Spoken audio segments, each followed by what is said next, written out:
Right, we are live. Hey guys, how's it going? Welcome back to the Kiwi Lads channel. We are back for the last round of the group stage in the Champions Cup. There is a lot on the line for these two sides here. Pau, at the moment, they are sitting not quite where they want to be in this group. We will take a look at it now. Currently, they sit in fourth. They are pretty much the side that can either go where they are or they can drop rapidly. The Scarlets still have to play in this round of the Champions Cup, and of course, their opposition here, the Bulls, they will love nothing more than to get the win, but they're away from home, and they are currently on one of their worst historic losing streaks. So it's going to be intriguing, and if the Bulls were able to get this job done, it would certainly be one that would deserve them a spot. And in that top four, even if they receive one bonus point from this game, it could actually be enough to get through to the Challenge Cup. So there is still, I guess, some sort of pride on the line for the Bulls. Even if there was a loss, they just need to find a way of scoring at least 4 tries or getting within 7 to have a great chance of doing something in one of the competitions. But looking through, first of all, at the side who are at home, Pau, they have a very decent side in the top 14. They have actually been sitting very nicely all throughout the season, just behind Toulouse at this point in time. But in the front row, it's going to be Baziwu, I always say his name wrong, Lucas Ray and Papidze, the Georgian, in that number 3 jersey. Arudo alongside Maximin as the locking duo. Luke Whitelock, a familiar face for some Kiwis, way back in the day was playing here in New Zealand, now does make his money in France. Credo as the number 7, and then Tui Pilotu, he slots in as the number 8. Dan Robson alongside Modena as the 9 and 10 combination. Aaron Grandier, people will recognise him from the 7 circuit for the French. He's had an extremely successful time there. Valentino and Decron in the midfield. Atasogbe out on the other wing, and Jack Maddox, he is there. It's the number 15 for this Bulls side. They have made some changes compared to what we saw in their big loss last week to the Bristol Bears, although was it that big if they only lost by 12 points? Some would argue not so much, but they did concede 61 in that last contest, so something did have to change just a little bit. In the front row, Jan-Hendrik Wessels alongside Aka van der Merwe and Mornay Smith.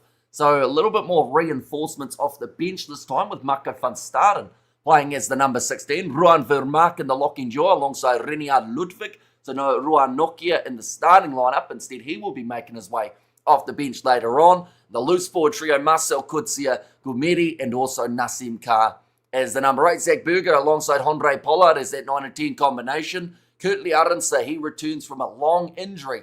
He'll be out on the left wing. Harold Foster and Sebastian de Klerk in the midfield. Cheswell Euster, the under-20 superstar, and Villy Leroux, the over-50 superstar. No, just kidding. He's not that old, but he is definitely experienced for this Bulls side. And we'll have to wait and see if that pays off for some of those selections in the starting side. But jumping straight into it, hope you guys are all doing well. And I hope you are excited for this round of the Champions Cup. We've got Hi from Fortnite NBA. Welcome in. And morning, darling. How are you, Roos? Says JD. And also we have got the Good Morning Kiwi Lads, says JD there too. Anyone know if this is Pau's strong side? I think it's about, I'd say 75% from what I've seen in some of their selections for the top 14. They're a side that, like, they actually have a pretty deep team in terms of what they can put out there on the field, or at least it feels that way. Like, there's some pretty handy players across this lineup. They are considered as the favourites for this contest, expected to win it by about 10 to 12, which doesn't bode well for the Bulls. They need to make sure that if they were to lose, it's only by the 7. Luke and Sam Whitelock related, they certainly are. 2 of the Whitelock brothers. I think that Luke, from memory, is the slightly younger brother, I want to say. Or at least he might have to be, because how old Sam? Luke's 34. Sam Whitelock, I think, is about 37. Yeah, 37 years old. So slightly younger brother. Still, theoretically, if players were eligible to be selected from overseas for the All Blacks, last minute run, maybe? Who knows? No, I think that's going to happen long after current All Black side. We have got their Paul Bulls, lost in the pool with 70 or minus 70 points differential. Yeah, it's not ideal. You definitely like to be sitting a little bit higher up in terms of that differential at this stage of the competition, but because of where the Scarlets and Pau both sit, theoretically, that terrible points differential could still get the Bulls through to the next round if they win this game. As long as if Pau get a bonus point, that does mean that the Bulls more than likely finish 5th, unless they win this game and they've scored 4 tries. So no matter what from this contest, the Bulls need to go aggressive. Similar to what they did in that second half up against the Bristol Bears. but just don't concede those early about 26 points like they did up against the Bears as well. We have got their Pau 60, Bulls 25, and Ahoy H from a cold Friday night here in Galway. Says one Pia Bosch, hello, and I hope you're doing well, except Willie LaRue. Says Sebastian Montoya and Whitelock as veteran players. Says JD, a very handy player to have coming off the bench, and Julio Montoya, for the Pau side. Some handy players, though, off the bench for this Bulls team, too. And I do feel like looking at their bench, they have tried to even it out a little bit. Sometimes we haven't seen recently a great start from the Bulls, but sometimes when the bench came on, the impact disappeared. Last week, we saw the perfect example of what bench players could do, and that is actually, I believe, why we see some of them in the starting lineup. Gumedi was solid off the bench. Zach Berger had some slightly decent moments there too. So, yeah, I do feel like it's one of those ones that if they get it right, the Bulls, they can be an 80-minute team, but we haven't seen that in just their recent run. And that's the tricky part. We have got there, never heard of Pau, good or average side, currently sitting second in the top 14, which is, extremely solid. And I do feel like to be able to be in the top 14, top about 5, and also qualify for the next round of the Champions Cup is pretty tough to do.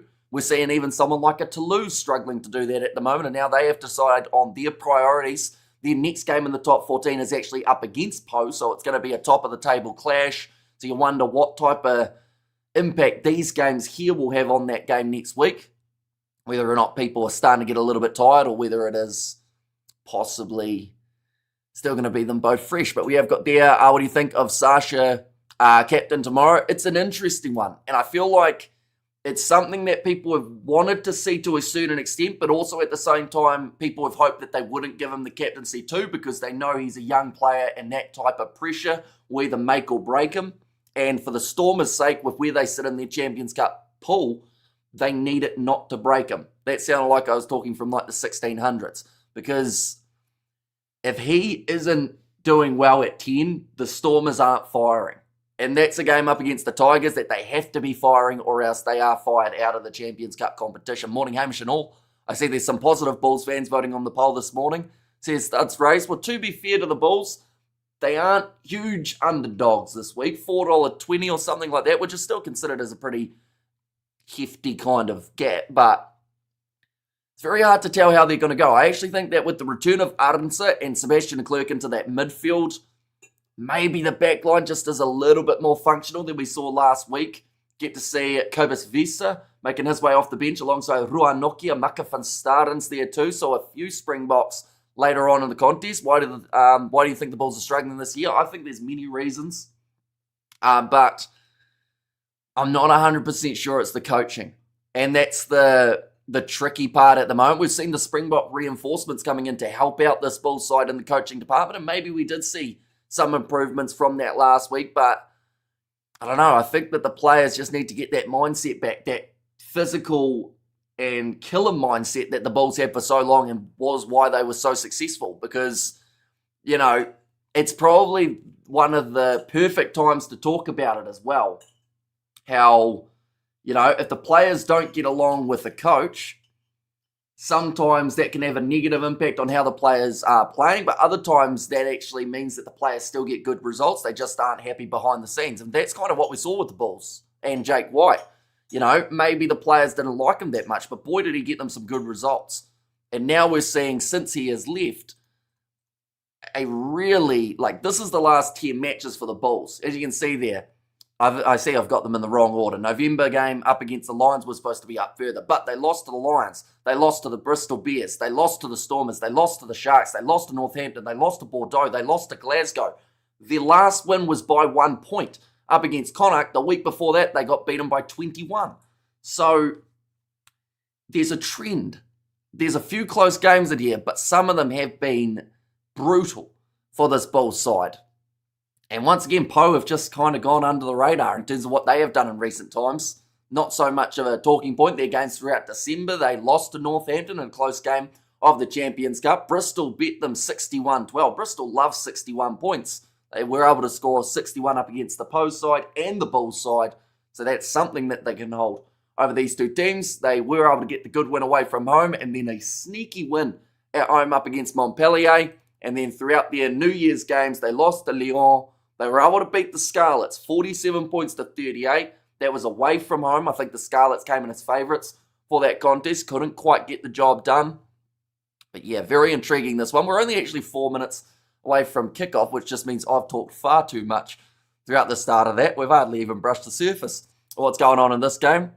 We have got there catch up Bruce, says Ruth. And also, we have got there no need to show that, no need, says Hano. Yeah, it is a pretty rough one to look at. I did leave the couple wins that they had beforehand, though. I could have gone with just their losing streak, but instead I decided I'd put that game that they beat Leinster at the very top, just to make it slightly less of a brutal one. A friend of mine is from Pau, absolute rugby head, obsessed with the game, was telling me 15 years ago to win the Champions Cup one day. Says Studs Race, well, if they want to keep their hopes alive, they have to win this game. Because if they lose this one, it gets very interesting on this group in terms of how it does sit. We've got there, I've just finished my first week at my new job, says Sebastian there. Yeah, we did hear a rumour that was going on. You haven't been reading my chat, says, what's up, guys? I haven't been reading quite a few of the messages. They've been going very quickly. Where have we gone? We've got 1 second. Are you excited about the All Blacks versus France game in a couple of months? Says, what's up, guys? I am to a certain extent. I'm very curious to see what the sides will look like, whether or not France send their A side, or whether we are going to get a little bit like last year, how it's a bit more of an experimental side. I think with how close the top 14 is at the moment, we're probably going to see the second option, which could actually be very good for whoever is in charge of the All Blacks, because it should give them a relatively safe win under their belt early on, and everyone will talk about how great of a coach they are. But it's going to be very intriguing to see if France do send their best, what New Zealand can do, because that's an early game to face the French, that is for sure, in terms of a new coaching tenure. Sogby had a brilliant tour in New Zealand in 2025. He did indeed. I think, was Arudo also on tour in the locks? I'm trying to remember who they actually selected, but I think he was. Maybe. We have got there, Hamish, how dare you not read my messages? With the laughing emoji, says Xander in there as well. But both sides just about to make their way out of the tunnel. I will mention there is another game taking place at the same time as this one, Bath versus Edinburgh. I'm not sure whether to give you guys updates of that game or whether to watch it afterwards. I think I'm going to have to give updates because or else we're going to find out what happens. I got a bad feeling that France will get stronger, or because of a new coach they will be better. It depends on their team that they send, really. Like if they send their top side, it'd be tough. And I think we're going to find that out in the Six Nations when they have their away games, how strong they can be on the road if they do get it right. Hamish, I got 20 students' reports to write.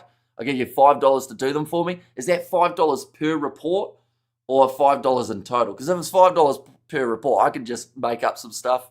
They'll be very confused when they get them back. But I'll just be like, yep, great effort. It was very compelling. Nice one. And they'll be like, I didn't write anything. And we have got the French locks didn't have such a great tour in New Zealand, says Studs Race. And we have got their NZR through the razor away. Seems like you need a new one, says Hano. Edinburgh centre B team. That might be why that game had such one-sided odds then. I was wondering what the go was, but I guess with where they sit on the table at the moment in the URC Edinburgh, they do need their focus in the right place. Right, this game is getting very close to kickoff, though. We do see, I want to say that Sebastian Leclerc with the headgear on. It's quite interesting the amount of guys who start a game with headgear and then within 3 minutes take it off and leave it off. It's as if they just trial it, see whether or not they like it. I think we saw in one of the games last week, there were about 3 players who ditched the headgear after the first 5. Irish reserves the right to read messages, says Ruby, and also Carl Dixon. He is in charge of this match, ladies and gentlemen, as the referee. Wait and see whether or not it's a smooth running game. I hope it is, but the Bulls are wearing the white strip. Can they break the losing streak? That is the question we have asked multiple weeks in a row. Is this time going to be the one? They're up against Pau, who are wearing that green and white, and already a big run from Tui Palotu. A few tanks of an individual in this Pau side. They've got the Georgian prop, which is a bit of a feature of certain French sides. A good clearing kick from Pau goes down to the halfway line. Villaroo now goes back to Pollard. A lot of experience between those two men. Going up for the high ball. Has been slapped sideways. It's in the hands of Pau now. They're in front of the home crowd. That is something that for French top 14 sides we have seen can make a huge difference in the way that they played. How old is Luke Whitelock? He is 34 years old, 3 years younger than Sam. So I was saying earlier on, had there been different eligibility laws for the All Blacks or rules for the All Blacks, who knows whether we could have seen them back wearing black. On the halfway line, going off to the left now, putting it in behind. Pollard finds Billy LaRue on his outside. They've got about 4 men here for the Bulls. Goes into the hands of Kurtley Arendse. His first touch since returning a charge down from Pau off the kick. And we're going back for the scrum by the sounds of it. We have got their 37, I'm guessing, says Bruce. And also Bulls by 17. And also we have got their de Klerk kick, but baby, says Ruth. Yeah, Sebastian de Klerk in the midfield for this contest. Kurtley Arendse taking back that spot out on the wing. And I do like the inclusion of Cheswell Juster as well, going with the long line out there for Aka van der Merwe. They haven't got a specialist hooker off the bench. They've got Maka van Staden. Can do a little bit of both, so perhaps trying to get the 80 minutes out of Aka van der Merwe if they can. And it's a kick in behind from the Bulls, just trying to play a little bit of territory. It's going to be the line out for Pau, 15 metres out from their line. Okay, 37 in 3 years' time. It's an interesting way of doing ages, isn't it? Just pretty much round everything up to 37. I'm going to be 37 in 11 years' time, so that's my age. Billy show them your pedigree. Yeah, he needs a big game here, Billy LaRue. There are quite a few Bulls supporters who are starting to turn their back on the veteran. But if he can have a few solid moments, he'll be back in the good books. Now, Dan Robson, he is an experienced veteran for England. I'm going off to the left-hand side. Who was he playing for back in the day? I think he was a Wasps guy for the Premiership, wasn't he? Are you doing Super Rugby live streams this year? We certainly are. Super Rugby and the Six Nations both taking place on the channel. Pau just working this one across 5 metres out from their line. Now Robson getting ready to roll it back. Was he at the Wasps, or am I confusing him with someone else? Now I'm trying to decide. I might have to Google it. Don't teams have to have a specialist hooker on the bench? Well, he's a part-time hooker per se, as he can play it as a secondary positions. A little bit similar to what you see for Jan Hendrik Thistles, how he can actually also play hooker. If you don't look a day older than 38. Thank you. Oh, chipping behind. Billy LaRue waiting for the bounce of the ball. Is he 38? Yeah, he must be close to it. Billy? Oh, ball ripped away by the Bulls, now sitting 5 metres out from the line. This is a massive opportunity. Aka van der Merwe passes on the outside. Kumedi scores the try. Just like that, the Bulls are in the lead. That is something that has been not said throughout recent times. I think they just want to check a couple things here to see whether or not there was the knock on here to rip on the Blue Bulls. Well, they've just scored. And yeah, it looks like it was relatively... the knees were down when they ripped it, to be fair. If they look at that one in the TMO, they'll probably see it. But it looks like it's going to be play on for now. And Gumedi out wide, the big man. Seemed like he had a decent chance of being able to score in this game. He's just got a huge frame about him. Had a great game last week off the bench for the Bulls. And strikes now early. Andre Pollard. It's going to be a tough kick from the sideline. I would have liked to see that breakdown again, though, in terms of whether or not that knee was down. But they'll take it. Commentator there has just said, I'm not sure why they're booing. They're booing because the Bulls have a shot at the post 4 minutes into the game. I feel like that one's self-explanatory. But missing the kick there, Andre Pollard. But similar to what we saw last week in terms of a little bit of inaccuracy. But he had plenty of chances at the posts. Oh no, it was the week prior actually. That was the game up against the Stormers, I think, that the kicking struggled too. Oh, nicely taken off the kickoff for Pau.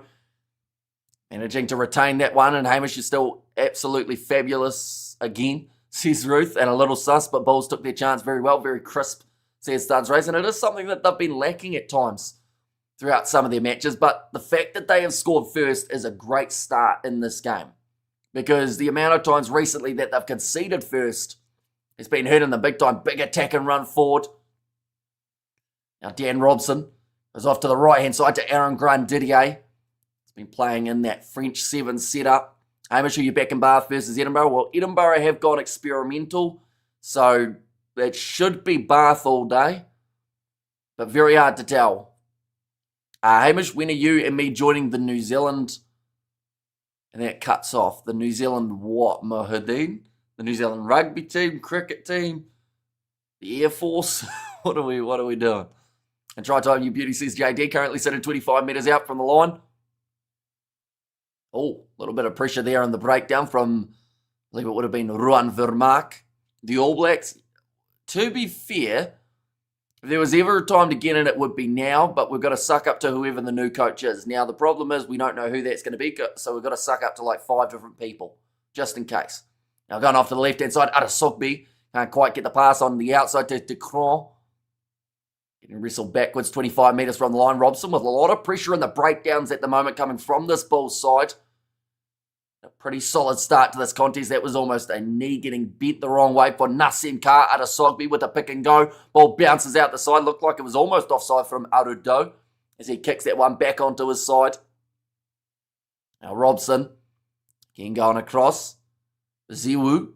They're just not quite going forward at the moment here for Pau, but that is a massive testament to this Bulls side at the moment. Oh, Willie LaRue missed a tackle. That'll do it. A couple extra metres made. Robson. Across to Arudo again. 7 minutes in. Pick and go around the side of the breakdown. Marcel Kutsia looking for the steal in the breakdown. He is well and truly off his feet. But still thought he'd have one last crack while lying flat on his stomach on the ground. Now again, they just are still sitting on that 22. This is good phase play, but good defence as well at the moment coming from this Bulls team. Robson, short ball. Arudo, a lot of times that he has been involved in the early stages. Whitelock gets the carry. Robson with the inside ball to Maddox. They're up to now 15 metres out. It's been slow and methodical for this Pau side. They haven't dropped the ball as of yet. Now their big Georgian, Papidze, in that number 3 jersey. Carl Dixon making sure that the side stay on side.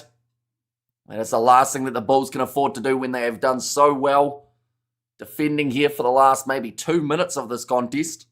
Oh no, there it is. Advantage against the Bulls. They couldn't help themselves in the breakdown. And now it does give Pau the easy chance at 3. No attempt to move number 4. That's against Ruan Vermaak. Now back line again. Arasogby breaks through one. Passes on the outside. They just need some backs at the moment. It seems to be every time they try and shovel it out wide, it's either a loose forward or a prop. Now Whitelock crashing forward. He's going to be tackled low by, I believe it was Nassim Carr. We're in the same headgear this week as Kurt Liarenson. Maddox goes back across to the left-hand side. A little bit of stepping coming from Bellatino. And a new penalty advantage, so they will go back for the first penalty. We have got there, why didn't I wanted so many headlines say Razor get the X. Razor gets cut with a smart, or Razor gets cut was a smarter headline. Says, oh, I am nutty. Yeah, well, there were plenty of headlines going around. I think Sacked was another one that got thrown around a little bit. And today is actually my birthday. Well, happy birthday, the Haka 8663. Hopefully you do have a very good day. Hopefully the weather's nicer where you are than it is here. I saw that before. It said that it was a record low for today. Or at least it was for about 5 minutes. Now it's just cloudy and 12 degrees. Great defence there. Post stuck on the 22. And good evening / morning, mates. There's Fletcher. Welcome in. What do you think of Tony Brown joining the New Zealand? Maybe do you think Springboks will do? Maybe do you think Springboks will do? Has that cut off again in that case? Or like we'll do something to try and stop it? Or what's the second half of that? I've not here, or it's not here at Gate Down, 10:09 p.m. says Ruth. And which country are you expecting a big, or to have a big improvement in 2026?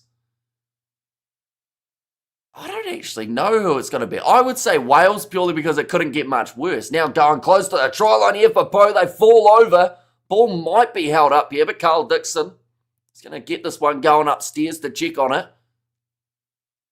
Matthew Carley as ref. Oh no. In which game? This one's Carl Dixon. We have got their disposable razor blunted. Would have been a fire headline, says Thuds Rays.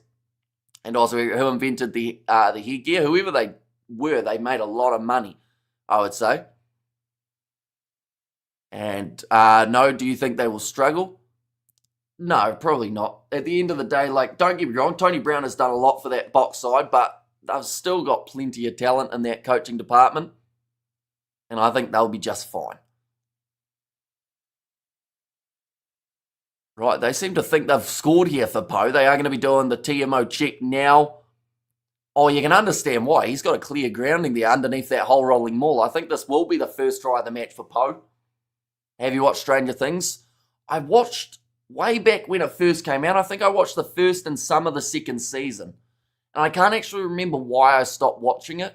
I don't think there was any good reason other than I think I ended up watching something else. But now they're up to about 5 seasons, aren't they?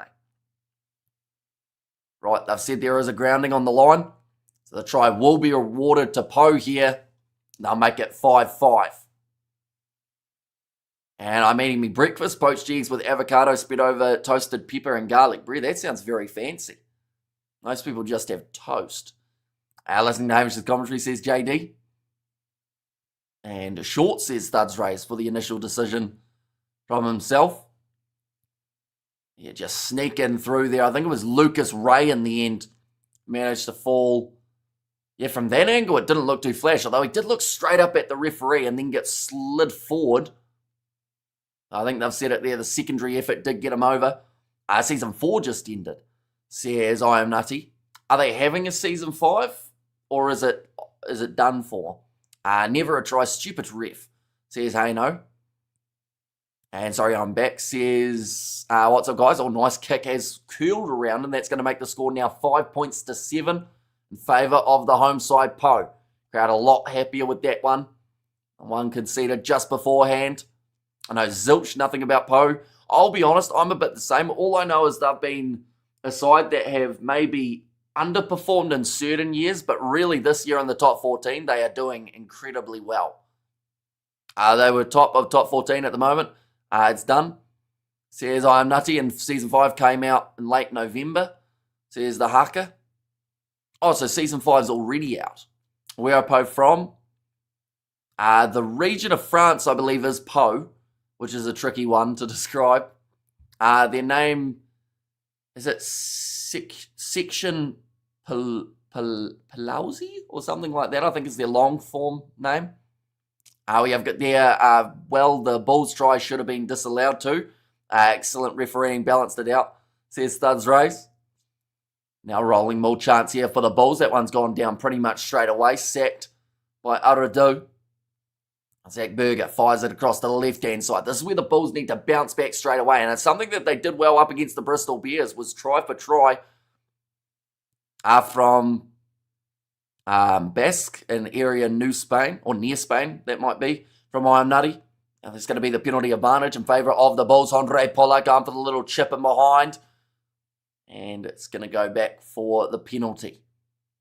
My favourite is Will Byers, says the haka. I assume that's someone from... Oh, yeah, it is. He's one of the 4 children, isn't he? I can't think of the names of the other ones in Stranger Things. That tells you how long it's been since I've watched it. And there's 4... Oh, actually, there's 5 of them in there, maybe. Spanish Egg, says Ruth. Now Andre Pollard, chance to be able to kick this one towards it. Oh my gosh, that's a terrible kick from Andre. Hasn't even found touch. And because of it, it means that the Bulls will now have a line out. Oh no, in fact, Andre Pollard decides to take it quickly. The Bulls losing about 40 metres in the process of missing touch there.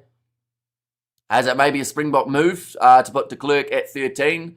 Says, hey, no, I think it's just down to the fact that they've got too many wingers. Like, I'd love the fact that Cheswell Euster is playing in this contest, because he is one that I feel hasn't had enough game time for the amount of impact that he's had when he's briefly been out there on the field. But yeah, I think it's just down to the fact that out of the players available, we've got to remember Kane Moody not playing in this contest. And they also do have David Creel off the bench, who will slot into more than likely 13, and then de Klerk might go out to the wing where Cheswell Euster is, depending on how they're going. So I don't think it's so much for the box. I'd say it's more so just for the fact that just the way that it worked out for this game. Henry Pollock can coach them, says Jeff A. And so Paul looks strong for their subs with Montoya and Isa. Yeah, nice Argentinian option off the bench for this Pau side. I hope Xander... I had Xander, but it is good now. And Henry Pollock can coach them, says Jeff A. Now going off to the left-hand side. Oh, nice little short pass. Oh, it was forward though, says Carl Dixon. So it is going to be the scrum on the halfway line. When will Aaron Smith come back to New Zealand? I don't see it happening anytime soon. I think he'll be pretty happy with the money he's making in Japan. We have got there what other games you're doing this weekend. So the plan is to do Sharks versus Clermont, Then from there, Stormers versus Leicester Tigers. And then I'm hoping to do Bordeaux versus Bristol. And also La Rochelle versus Harlequins. And then maybe, if I'm lucky, also Glasgow versus Saracens. Read my message. Says Mohadim, what was your message? Pollard must be sacked, he can't kick. But brutal, isn't it? You used to be Andre Pollard's biggest fan, Mohadim. Anytime that I mentioned that they could go with Sasha or Labok in the Springboks lineup, you said, what is my obsession with hating Andre Pollard? Even though I quite like Andre. He hasn't had his kicking accuracy, though, the last few weeks. Carl Dixon, apologies. Matthew Carley, you are a great ref, says Hano. How's the bat going? How's the bat going? Is that someone's nickname, or are you actually talking like a cricket bat? You're the Shakespeare of commentary, says Ruth.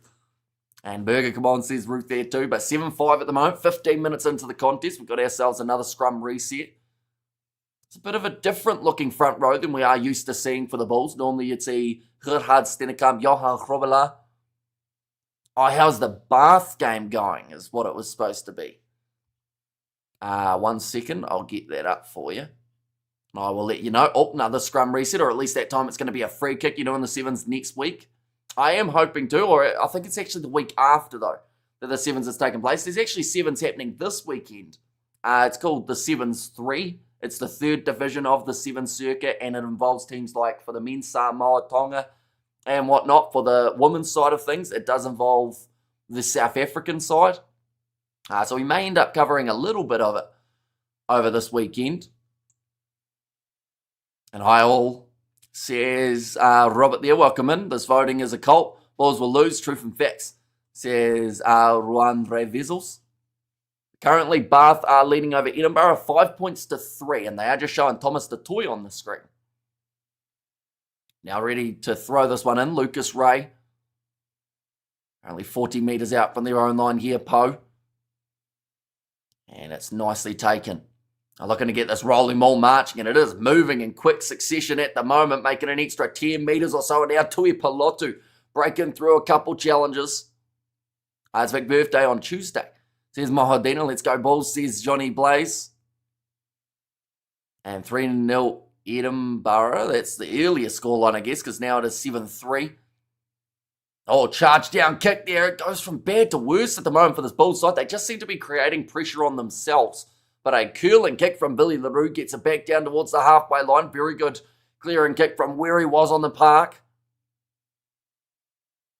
Now, looking off to the right-hand side, Dan Robson.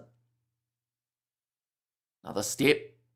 Some good meters made by the loose head prop for Pau. Now, Maddox went for the ball on the outside. It's taken by Zach Berger in the counter. And now Kurtley Arons are chasing after it, trying to win the foot race. They get him back there, nicely done. From De Grand. Do you think you'll ever do a rugby challenge vid with George? If the game, rugby challenge isn't going to get any more updates. Rugby 25, we started a series, but the game was that broken that we couldn't continue it. But, rugby challenge 4, maybe one day we'll do a random match. That is great work from Pau in the breakdown. They get themselves the penalty. It looks like it is the veteran Luke Whitelock. Doesn't manage to steal that one back. And Pollard's a legend. Sasha is even better, says Ruandre. And also Xander, it's Iron Man of commentary. And close, someone needs a try. The two so far in this contest, one for each of these sides. And I mentioned how even if the Bulls lose this game, they need some form of bonus point. This game suits this new style, very end-to-end, says Hano. Jake White to coach the All Blacks, says how's it? That one now has gone into touch. It's a good clearing kick from Pau. Just showing that initial charge down that we saw from Credo.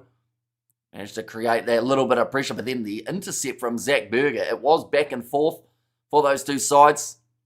Exciting times ahead for our All Blacks, Hamish? I'm sure our players in Super Rugby will be fizzing because now there won't be any coach bias and anybody will be able to play themselves into the squad, says Johnny Blaze.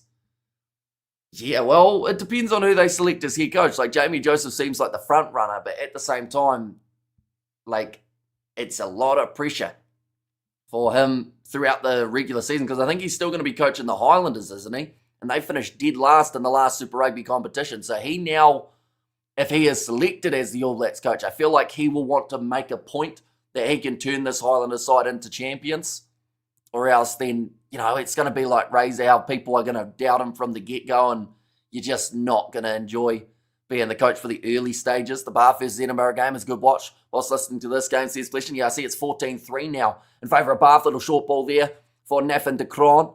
Now Robson going off to the right-hand side. Little shuffling from Aaron Grandidier. Gets it to 7 metres out from the line. Now going off to the left. Little shovel on once more for Pau. Doing well to hang on to that ball. Looked like it was trying to slip through the grasp. Seen a lot of carries at the moment from Biziwu. I believe it's about his 10th of the half, and we're only 20 minutes in. Little short pop pass tried. Doesn't go any South African coaches to come out with the All Blacks. We need some South Africa elite rugby knowledge, says Johnny Blaze. Do you think it is the right decision about Razor? I think that time will tell. All I'm going to say is the original plan to lock him in for 4 years was not the smart move from New Zealand Rugby, and it's what's costing them millions of dollars now. What any slightly forward-thinking board would have done is gone, we'll give you 2 years, and then if you're going well, we'll lock you in for the World Cup. 2 years and you're going a bit rough, we'll get rid of you. And then we'll get someone else so that we have time to rotate. But trying to lock them in for 4 years, they have spent so much extra money than they needed to. Definitely if they were planning on getting rid of him this easily.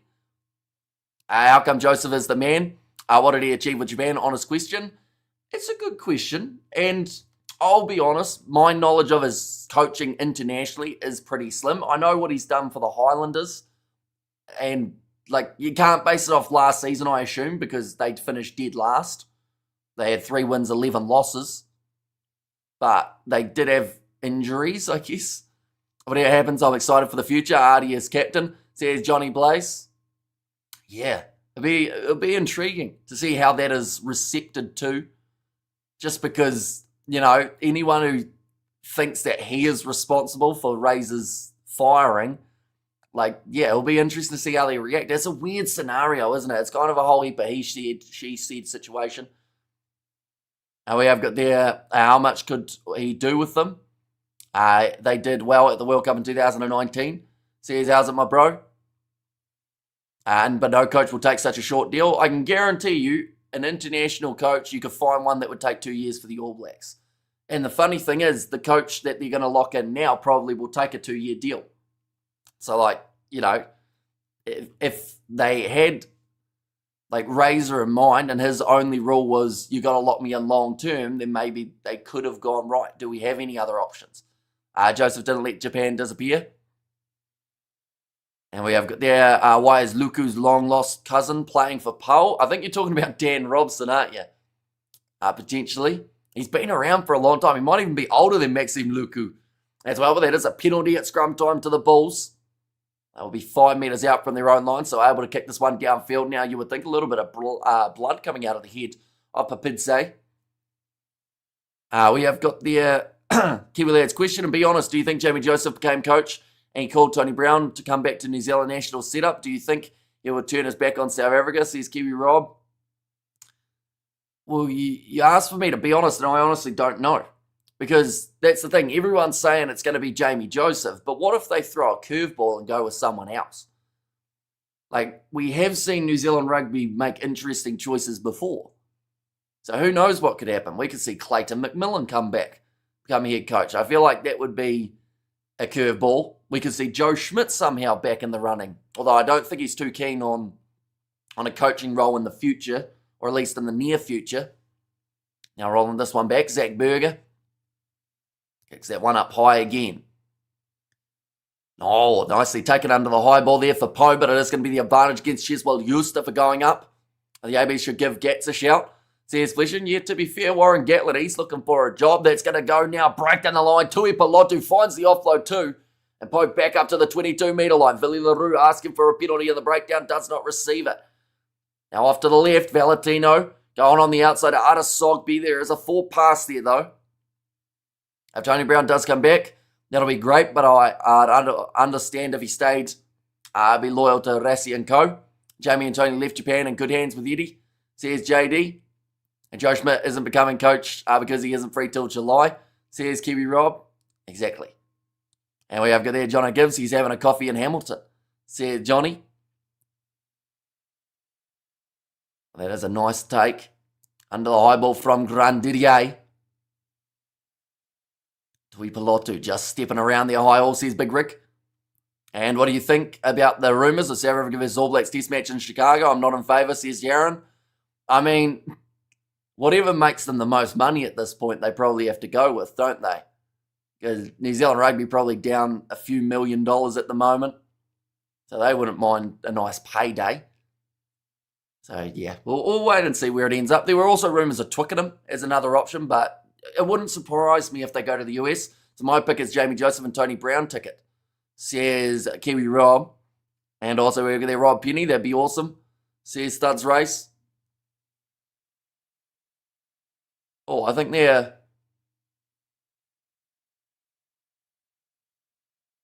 just talking about who Tuipulotu is actually related to. He's a cousin of the Vodapolas and a cousin of, I think it was Talupe Falatau. So a pretty good mix for that family. It must have been a brutal Christmas rugby game if they all got together.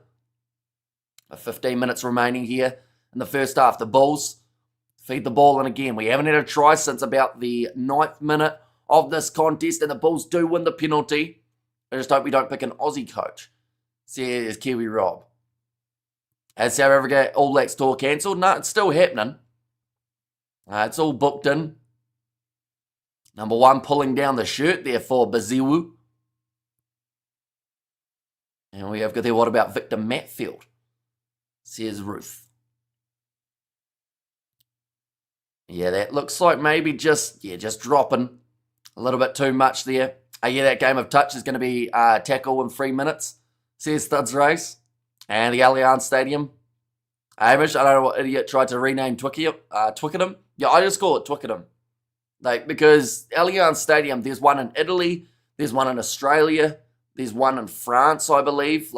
There's too many that are already just known as the Allianz Stadium. So, you almost have to say the Allianz Stadium and then say what country it is. So I just go Twickenham.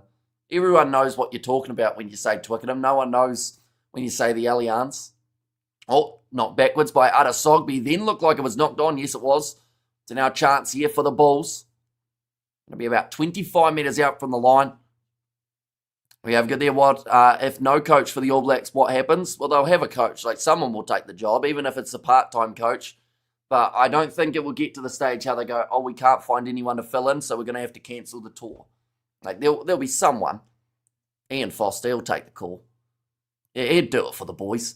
We have got there, give Hamish a job as a psychic advisor for the All Blacks, says JD. And Tony Brown, knowing Rassi's game plan is a two-way street, says Ruan. Yeah, and out of everyone in terms of international coaching, if Tony Brown knows what Rassi's going to do, Rassi is the type of coach who will just completely change the game plan and could actually use it to his advantage.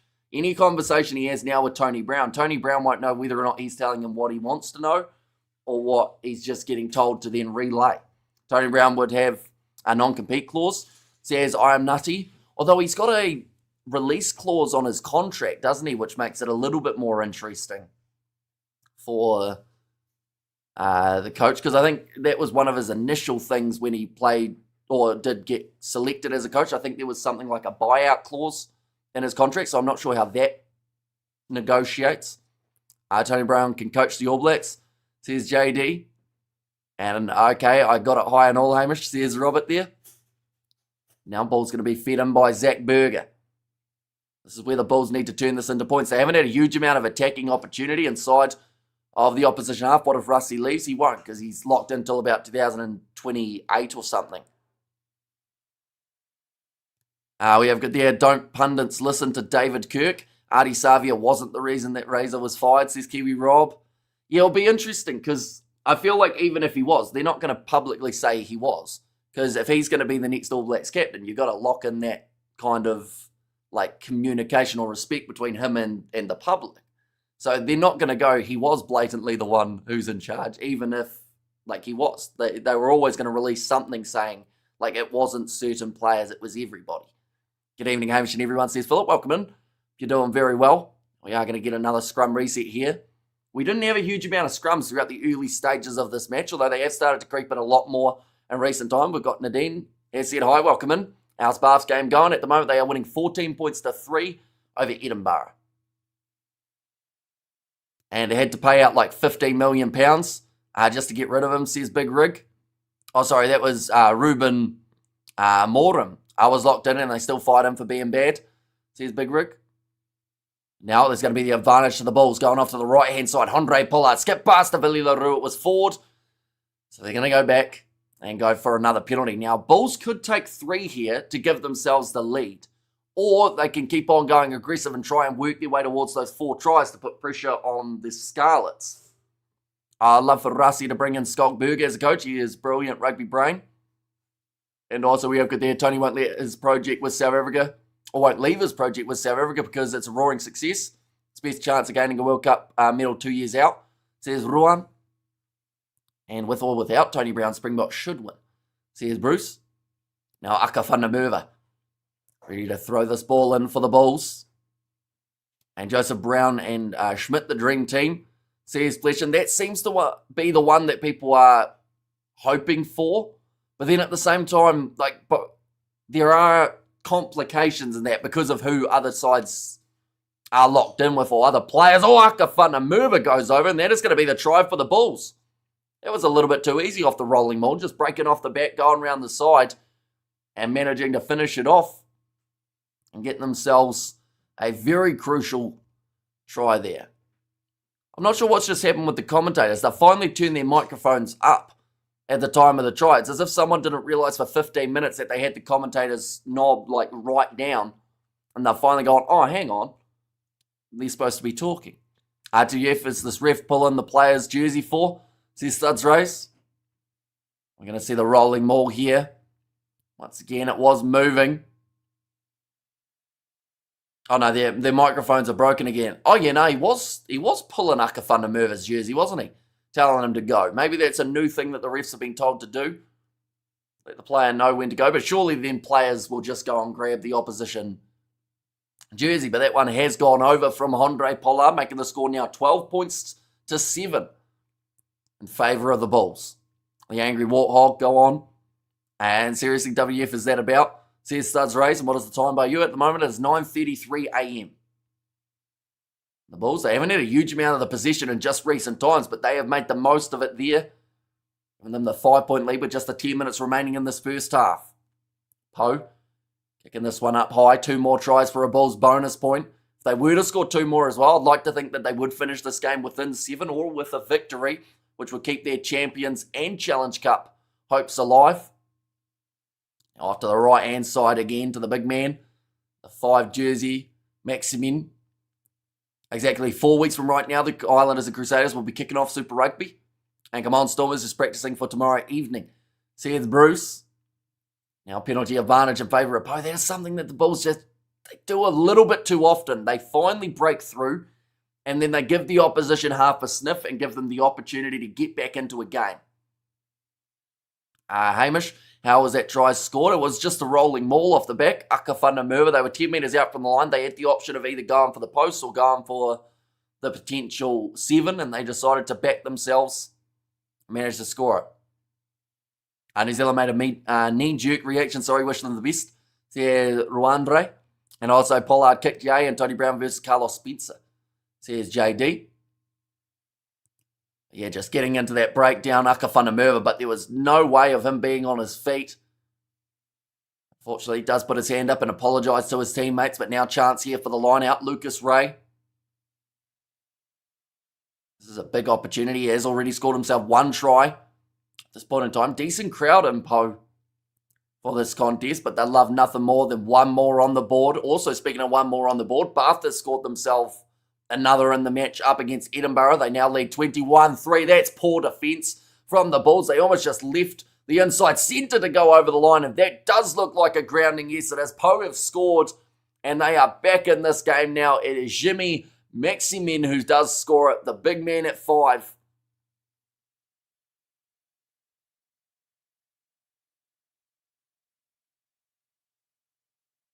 Okay, I'm not sure what was going on there because the referee looked at the back of the jersey of the number 5 and said 12. So I'm not sure where that comes from. Unless it was the run initially into maybe it was that pass that they were going to check beforehand. And that was in the hands of number 12. Bar for my team, says Big Rig Joe. Well, they are 1 try away from a bonus point up against Edinburgh. It was a top of the table clash, but Edinburgh haven't put their eggs in that basket per se. Instead, concentrating on that URC game just next week. If Razor had agitated the board more, had gained support, he should have picked foreign-based players. Borthwick will learn, says Eric. But he wasn't allowed to. And he was the advocate for it the whole time through for Razor was, give me those overseas guys. So be very curious to see what happens with Richie Mo'unga now. Whether or not he still considers himself in the All Blacks running or whether he might, after a season with the Crusaders, take an overseas contract again. Whose score? The score was for number 5, Jimmy Maximin. Now that one's going to be kicked downfield. Do I hear a bagpipe for Pau versus Bulls? Who would have bagpipes at this game, I wonder? Is that a thing in Pau, or is that just a random bagpipe that I hear in the distance? Maybe it's from the Edinburgh game, although I think I've got that one muted. That was a proper prop try by Bath there.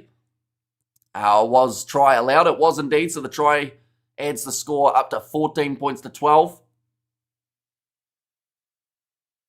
If Tony leaves us, I think Rassi will pull rug from under us and hire Razor, says Cheetah.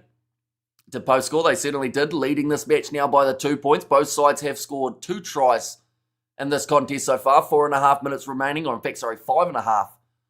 In the first 40 minutes, the Bulls in possession, 40 metres out from Pau's line.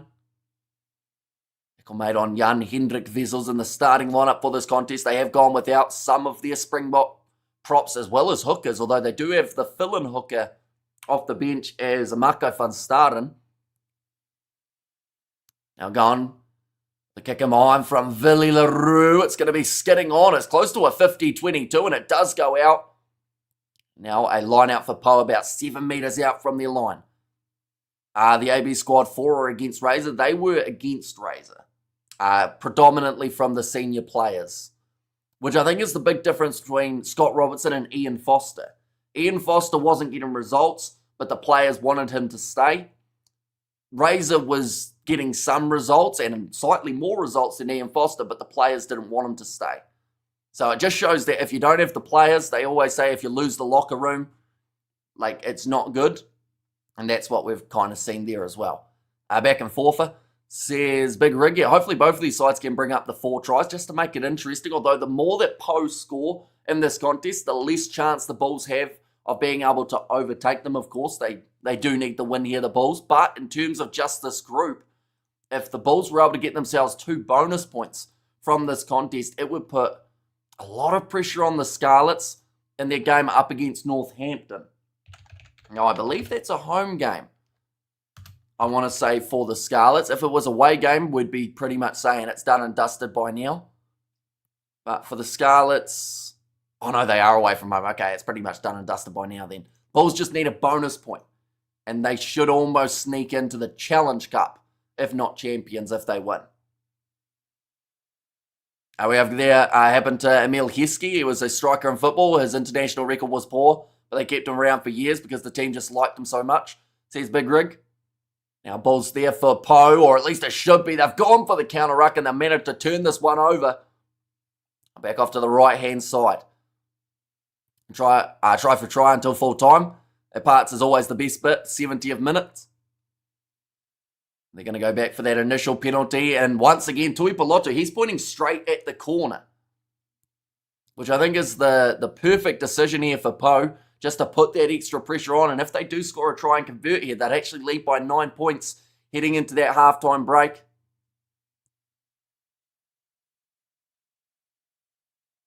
Now that one has gone over. Or, sorry, not gone over, but has gone over the 5 metre line. We'll give them a 5 metre line out chance. A little bit of a slip there. Communication between Willie LaRue and once again Andre Pollard doesn't seem to quite be there throughout this contest as of yet. You want players to hate the coach? Hire John Mitchell, says Bruce. And also just goes to show how Rassi can squeeze water out of a rock. Gets everything out of the lads. They look lost out there. Says Bronco. Oh, there's going to be another advantage to Pau. Now, just sneak in there a little bit further forward. It's going to be dragged down. They are still under penalty advantage, but not for the dropping of the rolling ball. Now, big pick and go from the try scorer, Maximin again. Oh, wrestled straight over the top of the breakdown. There for Luke Whitelock. Back across, finds Valentino. It's forced backwards just a little bit more by Harold Foster, and they'll go back for the initial penalty. And this is now, not just a warning, but it is going to be a yellow card now for, I want to say it was number 5, Reniard Ludwig. He will make his way off the field, and they are now down to 14 for the Bulls, the last thing that they could afford here. We have got the Eddie Jones to the All Blacks. Imagine that. Says Haino. And obviously, Pau reminds me of the old us, being the Bulls, of course, there. And Brave thought they should have taken the 3. Says Studs Race. Yeah, it's an interesting choice, but it does show a lot of intent from this Pau side. And if they can score now, definitely with the fact that they've now got them down to, another advantage offside against the Bulls here. That's going from bad to worse if they can't stop giving away penalties. Dan Robson goes short side to Tui Pilotu, dragged down by Foster. This is make or break here for the Bulls. They can stop this try from being scored. It would mean that they are still not a mile behind heading into the halftime break, but if they concede now and also the conversion goes over, it will be an upwards battle. Try and break that losing streak. 5 metres out from the line, and again, there's a new penalty advantage for offside. The Bulls just rushing up that little bit too quick.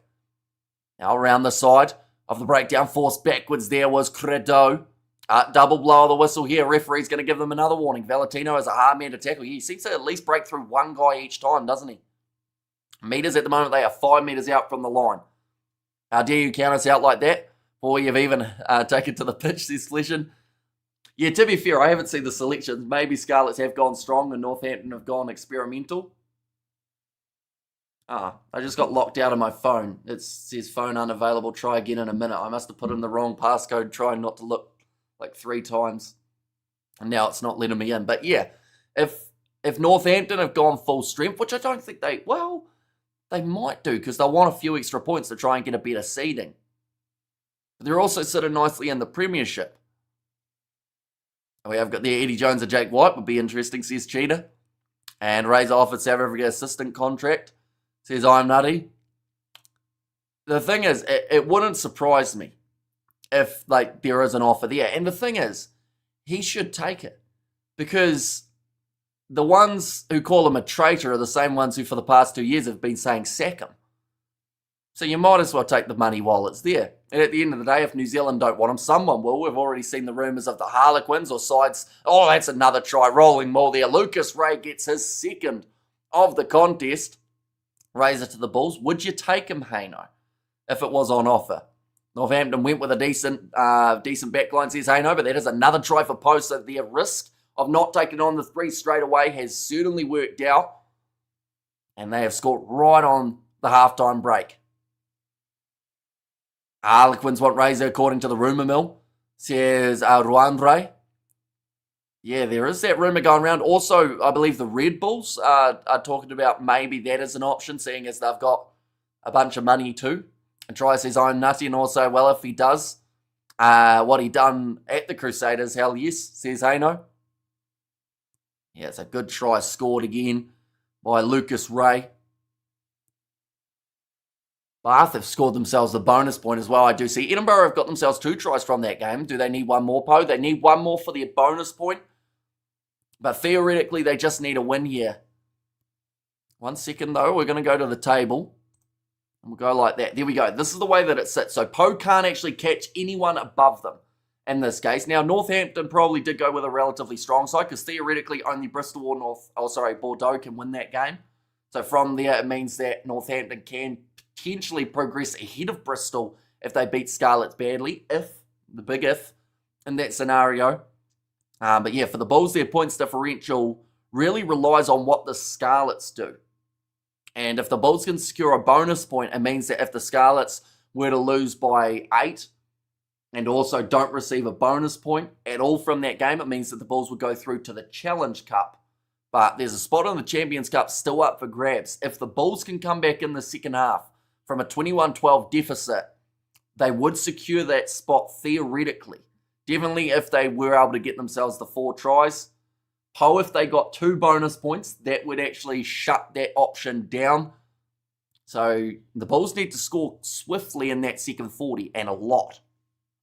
We have got there, anyone got a dodgy link to watch the Dragons game? I want to keep an eye on that. Says Hayno, and great game so far. Just that last 3 minutes separating the teams at the moment, says Studs Race. And Quinn's with Fit Razor. And what is the possession stats? We'll get them up here in a very short moment. But plenty of other matches taking place all throughout this weekend, ladies and gents. Do, of course, let me know which one you are looking forward to the most. I think for me it's Bristol versus Bordeaux, just because of the intrigue of what could theoretically happen in that contest. It's one of the closest on the betting odds too, I do see, which is quite nice. Right, what we've got here in terms of match stats at the moment, possession-wise. Where is it? Does it have possession? It looks like it's got every stat except for possession. Oh no, there it is. 74% in favour of Pau in terms of the possession of this contest. 69% territory in favour of Pau as well. 19 defenders beaten compared to the 4 of the Bulls. 2 clean breaks apiece, an extra 100 metres for Pau, an extra 55 carries in this contest. But theoretically, the Bulls aren't out of this game, even though looking at that one, are we not watching Edinburgh? Edinburgh at the moment are losing 26-10, 28-10, one of those two at halftime. They did pick a very secondary team, Edinburgh, unfortunately, but they are actually still kind of holding their own in that game up against Bath, although they have got themselves now the bonus point Bath at this point in time. If you went to Japan, I think he is going backwards. He's been in a country set up, get head coach, British, French, or URC comps. Look at development of South African coaches that have gone north, says Cheetah. I should have a look at going to Northampton Sunday with grandson. It's only just up the road, says Pleshin. Well, to be fair, if your team is the Scarlets, that seems like the perfect game to go to, theoretically. You probably won't get an opportunity where the side that you enjoy watching is playing just down the road too often. The front row doing work, Mish? Miss you, my friend, says Sukbra. And there as well. Yeah, the thing is, every once in a while you get a game where the front row are just the most pivotal part of the whole game. And then other matches, you just don't see them. So it's a hard day being a prop when you're not on the right side of what you want. But when you get in the ball, for instance, Baziru, we've seen touch the ball probably 10 times throughout the early stages. How's the cricket season been, Mr. Hamish? The weather's been a bit brutal at times. We're actually rained off today. Too much raining yesterday and the day before meant that it's pretty much flooded in terms of the pitches. So no game today. Last week we did lose. Although we were a little bit, it sounds like an excuse, but they did bring in some of the players from the team above to be able to give us a bit of a seeing too. And then I think the games before that, we had about 2 or 3 that were gone because of buys or because of defaulting from the other team. And then we also had a game that got half completed due to raining. And then the game before that, we lost to the finalists of the T20 comp. So I think we've only played 2 games from about 7 weeks or something like that. And the other one was a half game. Yeah, crazy that, 74%. No wonder they win so many games. You just can't get the ball off them. When we had the ball, we've been pretty good. Yeah, the Bulls have actually been quite clinical when they've had the possession. And they actually have a higher tackle completion than Pau in this match. 80% for the Bulls compared to 74% for Pau. So that's something. They can build upon that. They just need a little bit more of the ball in the second 40 minutes. I believe there's actually another game going on at the same time as well. Dragons versus Newcastle. Now, that contest at the moment, I would think is also going to be at halftime. Yes, it is. I'm not sure what the score is in that contest. I'll have a look. Hopefully I don't get locked down on my phone again. There we go. We got the pass code right that time. Have you tried your new balls? Says Philip. I did try one of them I think it was not last Thursday, the Thursday before, just to see how they were. But then the net was very wet, so I only tried it a little bit outside of the net because I didn't want it to get soaked. But they seem like they're all right, 4-piece as well, which is good. Although it has got on the box it says 2-piece, but on the ball it says 4-piece. And then later on the box it says 4-piece. I've actually got one of them here. We have got their Newcastle 12, Dragons 7.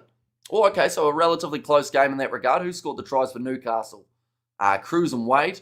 And Rio Dyer scoring the early try for the Dragons. They got Tom Christie in the starting lineup again. Yep, he is there, Tom Christie. And then no Satutu. Is Satutu at the Newcastle Falcons? Wait, Newcastle Falcons. Oh, it's still got them as Newcastle Falcons on my thing, but yeah, is Satutu also there? And if so, is he injured? Is that why he's not playing? Sash, is he on there? I only see the Champions Cup games. And also we get that Andre Pollard is playing bad and Dragons are extinct for a reason. And next season says OG. And also, what position do you bat at? I'm guessing opener. I was opening the last game. I'm pretty much anywhere that they need me to be. My preferred batting position's probably about 4 or 5, but I don't get to play there. I have to either go up first up against the new ball or first drop. But I pretty much just bat where I'm told. Is the gist of it. Andre Pollard is playing bad. He's struggling a little bit out there. He has missed another kick, which is something that we don't normally say about Andre Pollard. But I feel like he'll bounce back at some stage. He hasn't quite found the rhythm with this Bulls side yet, but they have still got a few games around the corner. Of course, that next one up against the Stormers, up against Edinburgh. That's going to be a crucial one, and maybe the reason that we're seeing Edinburgh go with a bit more of an experimental side in their contest. And then the Lions game the week after.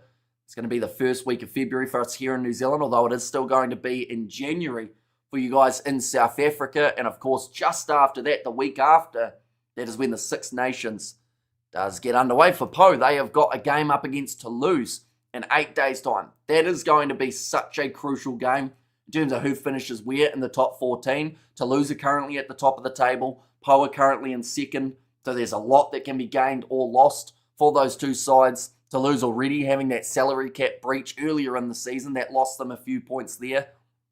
So it makes it very close for those two sides. Is Tony Brown leaving the box? What do you think? It's an interesting one. First, Jamie Joseph has to get the All Blacks coaching job, though. I don't think Tony Brown would just leave for anyone. I think that if he was going to, which, once again, it's all speculation, but if he was going to, it would probably be if Jamie Joseph was appointed head coach. But I'm not sure when they're actually going to make that decision. You'd assume that it would be maybe after Super Rugby or somewhere near the end of Super Rugby, seeing how the coaches do in terms of the ones who are in the running. UK Premiership is better with less teams. The Red Bulls could dilute top teams to average, says I'm nutty. SA20 final watch long. I haven't actually watched a single game of the whole SA20, if I'm honest. It's always hard to find here in New Zealand. I see that team cricket versus team rugby is happening tonight. I don't even know up until right now. Interesting. I don't even realise. I knew it was coming up, though, because they have to do it before Super Rugby gets underway. Squidge, same thing. About Tony Brown, it's 2 or none. Says I'm nutty. It could be the last time ever to watch the Scarlets as well, says Flesham. And could Razor be something for the USA? 2031 rears its head. There's a handful of teams in the MLR, says Eric. Yeah, I don't think Scott Robertson's going to struggle to find a job. It's just going to be which one does he want, because, he's talked about a lot how his dream job was that All Blacks role. And as soon as he got his dream job, pretty much from the very first press conference, people said, sack him. See you later. So, wherever he ends up, as long as he's got that little bit of passion for it, he'll do fine. If he went back to the Crusaders, he'd probably win them another title.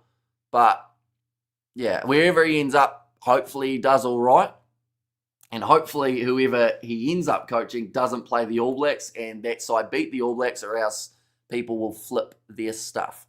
And no, I would want a coach at above or about the halfway stage of Super Rugby. for the All Blacks, says Kiwi Rob. Yeah, they'll at least give it a few weeks into the competition, I would think. Because, adding a coach now, you don't get to see them in action for about 5 months. Razor should lead the Brave Blossoms to World Cup glory, says Xander. I do see that the Dragons and Newcastle, they are making their way out of the tunnel, getting ready for their second half. People are upset, hey? Says Sash. Some are. I think that it's one of those ones, though, that goes right back to what I mentioned initially. And someone said, of course, that coaches don't like taking short-term contracts. But New Zealand Rugby should have gone, we'll give you 2 years. If we like what you're doing, we'll lock you in for that World Cup. If we don't, we'll look at other ventures. That way, they could have saved millions of dollars. And it seemed like right from the get-go, the decision was pretty close to being made. So, surely they could have just saved themselves some dollars. Because, they don't just have to pay out Razor. They got to pay out his assistant coaches as well. Because they were all locked into long-term contracts. So it's going to be a good payday for a lot of people. All of the teams have been losing, says Sash there. And come on the Dragon, says Hayno. The Blues time, says Kiwi Rob. Who's your favourite for Super Rugby? I mean, it's a tricky one. For me at the moment, I think it's between the Crusaders, Blues and Chiefs. But it's very hard to say. Early on, honestly, it could go to any of them. They won the first ever comp, says Kiwi Rob. So you're saying because they won the first ever comp is why they're going to win the one in 2026. Can't argue with that logic. And hey man, hope you're doing a good hope you had a good Christmas and New Year's. I think you and myself, myself, not yourself, should team up to coach the All Blacks, says Rugby Itch. Be a hard job, wouldn't it, Tim? I feel like, I know I'm too indecisive. So that wouldn't bode too well. So you'd have to make the big decisions, and then I can just sit beside you and say, yeah, it's all his fault. He's just made all the choices. I just go along with it. But yeah, hopefully you're enjoying the new year as well. We have got there, did you see the Cheetahs gave the win to Ulster? Yeah, they gave them the 5-point victory in that contest. And New Zealand suffers from national team, just like South Africa and England.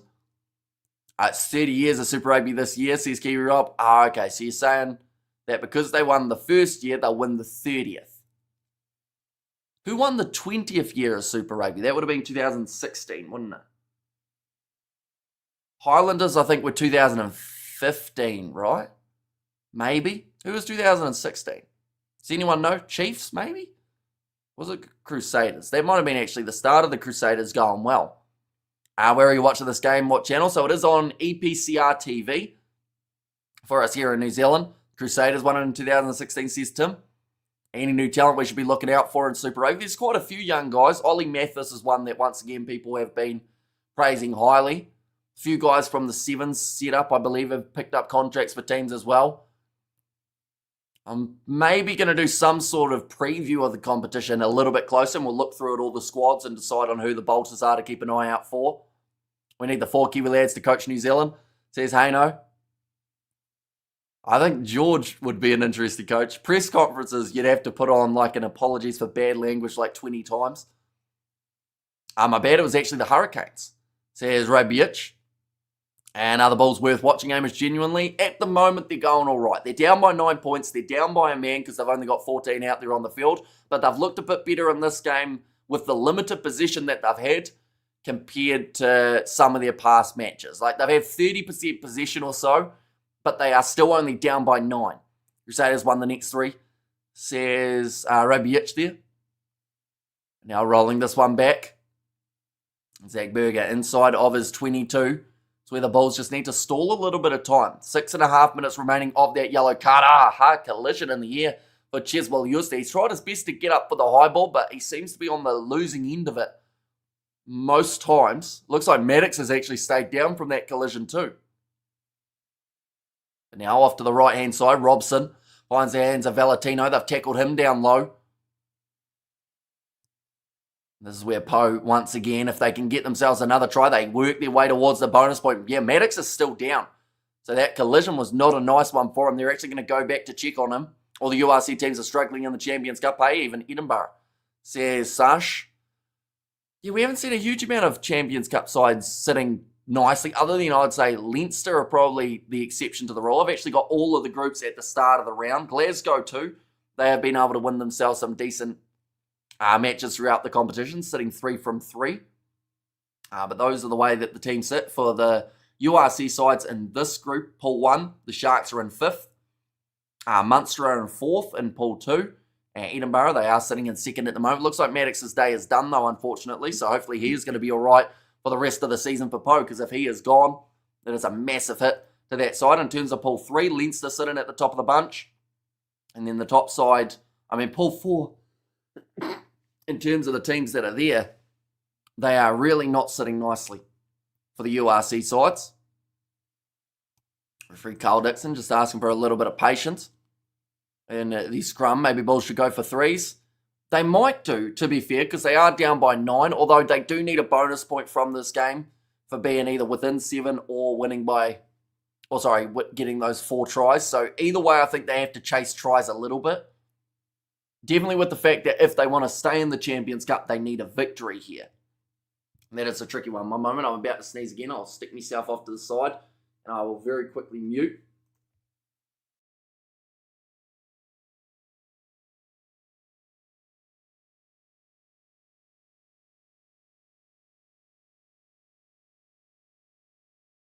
Right, we are good. And in that time, we've had a scrum reset. I know Jamie Joseph is the favourite for the AB's job. I would also look into Dave Rennie or Ronan O'Gara, Ronan O'Gara, says Tim. Yeah, see, I don't know whether or not they'll do it how they have like the front runners of who they're looking at, or whether they will just go, this is the coach now. But I hope that they try and like have some sort of like list, just so that we know roughly who's actually in the running, because there might be a curveball in there that no one really expected as a potential option. Ronan O'Gara would be taking a pay cut, wouldn't he? Yeah, he must be getting paid well at La Rochelle. Yeah, think one moment, about to sneeze again.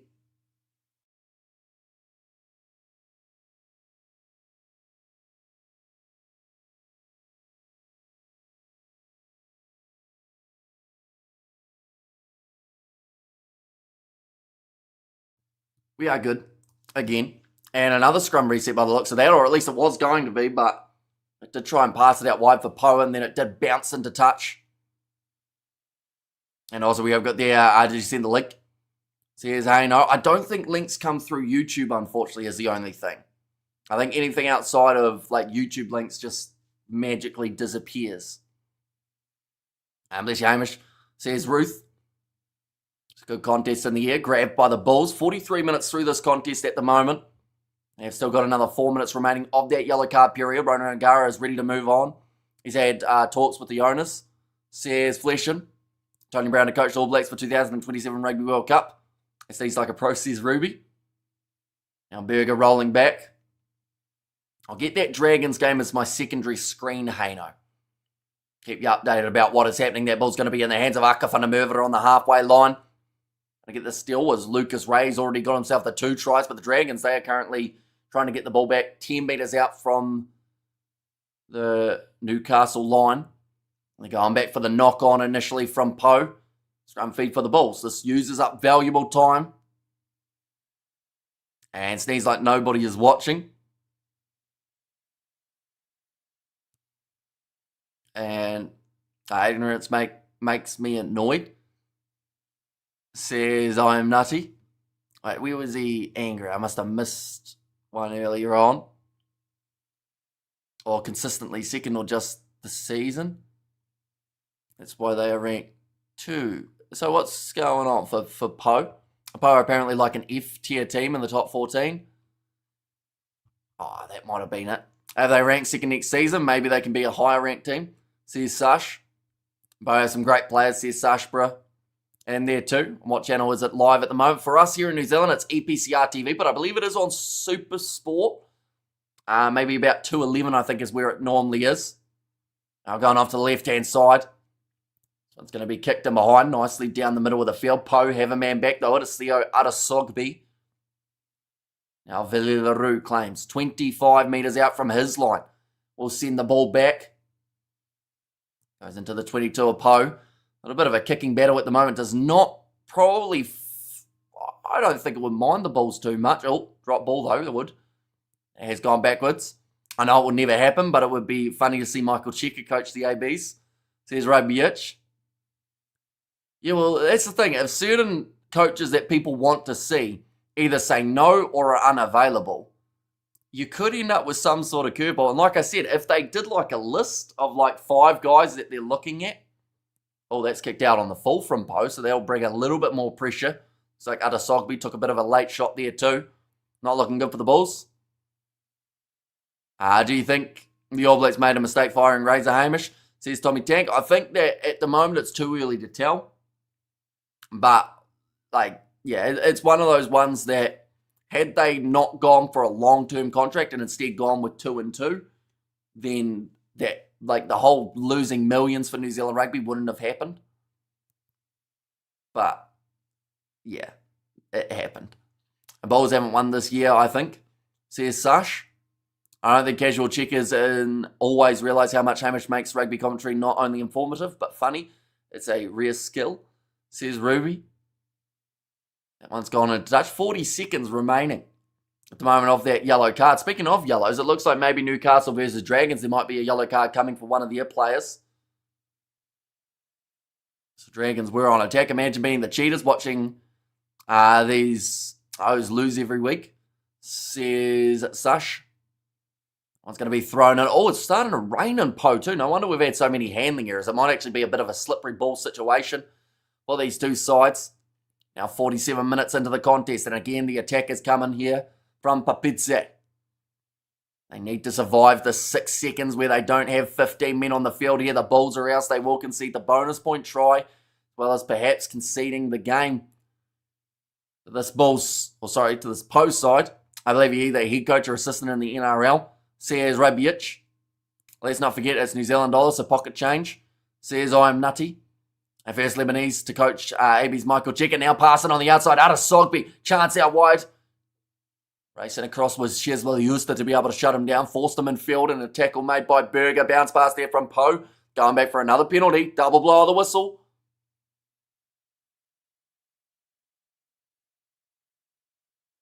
Okay, back on a warning from Carl Dixon. He said the only reason that it's not a yellow card is because we're back down here for the first time in a while. To be fair, the Cheetahs also lose. It's crazy, hey? Sharks are losing also. Champions Cup is a different tournament, hey? Says Sash. And unbelievable, says Ruth. And there too. More yellows than a coward's belly, says Big Rig. But it looks like Reniard Ludwig, he will make his way back out there onto the field. And they're actually opting for the 3 points here for Pau. That surprises me just a little bit. Don't get me wrong. It's a good choice. They will end up leading this game by 12 points with this one going over. It is straight out in front of the post. But at the same time, I kind of feel like had they chased another try, they probably would have scored it. And had they not, then the Bulls' discipline has been that rough at times throughout this one that they may have ended up with someone going to the bin. It looks like Hodgson has just made his way to the bin in the Newcastle game. The Dragons are playing with a man advantage and they kick it to the corner. 5 metres out from the line. Good position on the field. That kick has gone over from Mondana. And that is going to make the score 24-12. Scoreboard pressure starting to rain. Bulls under pressure. Says Studs race there. I guess they'd take defo points over possible points. Says Big Rig. And well, he's back at the Rooster. Says I'm nutty. And the only thing the Bulls won was a brawl outside Presley's every Saturday. A big second half to come from the Bulls. Well, now that they're back to 15, they've got a bit more of a chance here. They do need to win that territory battle for a start, as well as get themselves just that bit of possession, which has been lacking. Villy LaRue going for the high ball, doesn't get it. It's grabbed by Pau on the halfway line. So again, losing out the ball. The Dragons have just scored. Rio Dyer gets himself another try. By the looks, no, it looks like it's going to be disallowed. They're going back for an initial penalty by the looks of it, so he didn't get his second of the day. Still moving forward. That time it is Credo. Now Robson. Step attempted by Baziwu. And we collided with Hard. Left-hand side once more in behind. Shifting the ball for Pau. Looks like maybe the big man has stayed down. Baziwu. Slow to get back up to his feet. Looks like maybe a rib injury. Hashtag Dragons Life, says Sush. And Villy LaRue and Kirtley both missed the ball, says Sush. And yellow card review for Newcastle. Yes, a yellow card off the field it didn't look that bad in real time if it's the one that I was looking at before, but it's probably still a yellow card. The lock didn't quite get down low enough. Now Tuipulotu hits the ball up once more. 35 metres out from the line here for Pau. And the more that they can put on points differential-wise, the closer Scarlets, if they can keep that game up against Northampton, closer their chances going through to the Challenge Cup would be. Now kicking high, that one's going to be knocked on. Oh no, they've actually said back off Pau. Wasn't there something about South Africa teams getting more money in Champions Cup from this year? Says I am nutty. I'm not sure about the finances side of things. I always get confused about who's getting what. In terms of the groups, right, Dragons have just scored. Do you have multiple screens going? So I've got on the EPCR TV app, we'll come back to that as there's a line break. Apparently Pau working it out wide. And the penalty awarded to Marcel Kutsia there on the breakdown, managing to rip it away and help his side get the possession back. Looks like maybe a bit of a shoulder injury too to Quinton Valentino. But what I've got is on the EPCR TV app, they have the option of having one on the big screen and then one on a little screen next to it, which is quite handy because there are so many games going on at once. And it's actually quite cool because if I wanted to go to that Dragons-Newcastle game into full screen, I can literally just click it and then real time it switches over to that screen. I just saw that Dragons kick go over and then I click back and we're back onto the Bulls game. So that's the good thing about it. Other than the fact that it crashes every once in a while, it actually is kind of good in that regard. Andy Good makes me laugh. And Kutsia did awesome there. He just gets straight into the breakdown, actually over his teammate. And Cheswell used to tried absolutely everything he could to try not to end up giving away the penalty. Paul Razor getting sacked from head coach. Says Padza. And also we there just 2 tries away, the Bulls. Says Roof there too. Defenders beat him 3 at the moment for Valentino. Uh-oh. Oh no, we're all right. I thought for a second we were going upstairs for a TMO. But it is going to be the scrum feed now for the Bulls. They're 22 metres out from their line, so multi-screen like Rugby Pass. Not sure. I haven't actually tried the multi-screen on Rugby Pass, so I'm not sure if it's the same thing. But I know that it's different to the Sky Sport Now multi-screen. Because that normally, although they do have a picture-in-picture mode on that, but normally the easiest way to do it for Sky Sport Now is multi-screen and just picking what screen you have on mute. Righty-go, I might need to learn to multitask, thanks, says Studs Race. And good move, says JD there. But now a few changes being made here. Julio Montoya makes his way onto the field. Papidze as well as Baziwu will make his way off. He's actually had a solid game as the number one. Can Bulls come back? What does everyone think? 12 points down is a bit of a brutal one. I think if they concede another 3 points, they're probably going to be in trouble. But if they can keep within a sniff of this game, ball stolen by Pau at line-out time, that won't help the Bulls. But yeah, if they're the next team to score, maybe they can come back into it. Is that Julio Montoya? It is indeed, yes. Who was he with? Was it last year or the year prior? He was at the Leicester Tigers, wasn't he? Julio Montoya. Now is at Pau. And Bulls have no chance, says Sash. And they also have another Argentine international in Fukando Isa to make his way off of the bench too. The front row replacements all on there now for Pau. One's going to be kicked in behind. Robson looking for the corner, but Philly LaRue gets back in time. Does kick that one into touch. I will mention, for anyone wondering about that Dragons-Newcastle game, score currently sits 14 points to 12. And how many metres at the moment? Pau will be about 20 metres out from the line. I was wondering, considering that Razor was fired, where does this leave Richie Mo'unga? Yeah, we mentioned about it a little bit earlier on, how, honestly, we might see Mo'unga come back for the Crusaders for one season, and then he might go back to Japan, or might go to France, or wherever we'll have him. Because it depends on who the new head coach is. But, yeah, I don't think anyone was going to pick Richie like Razor was. So he'll have to have a really hard think about whether or not he feels he's in the running for that World Cup in 2027, or whether perhaps he feels like maybe he is better off making money overseas. Or making a switch to another nation. Who's he eligible for? I think he's eligible for Tonga, right? Richie's beef is with NZR. Not just the head coach there, Sash. Yeah, if anything, he was actually getting along with the head coach. Expecting Pau to hit 40 here. Sorry, Bulls fans. Now ready to roll this one back. Zach Berger kicks it downfield. He's currently mercenary status for Tonga. Ray Gunner's dolphin diving out the door. Sad because we all thought he was going to save us. Says Sock. Oh, that's a cross kick and a half. But Philly LaRue, great low tackle made by, I think it was Grant Didier. Looks like he's got a little bit of cramp to deal with. Looks like he might be all right. Mwanga was born in Christchurch to a Tongan-born father and a Samoan-born mother. So theoretically, he could play for Tonga or Samoa, right?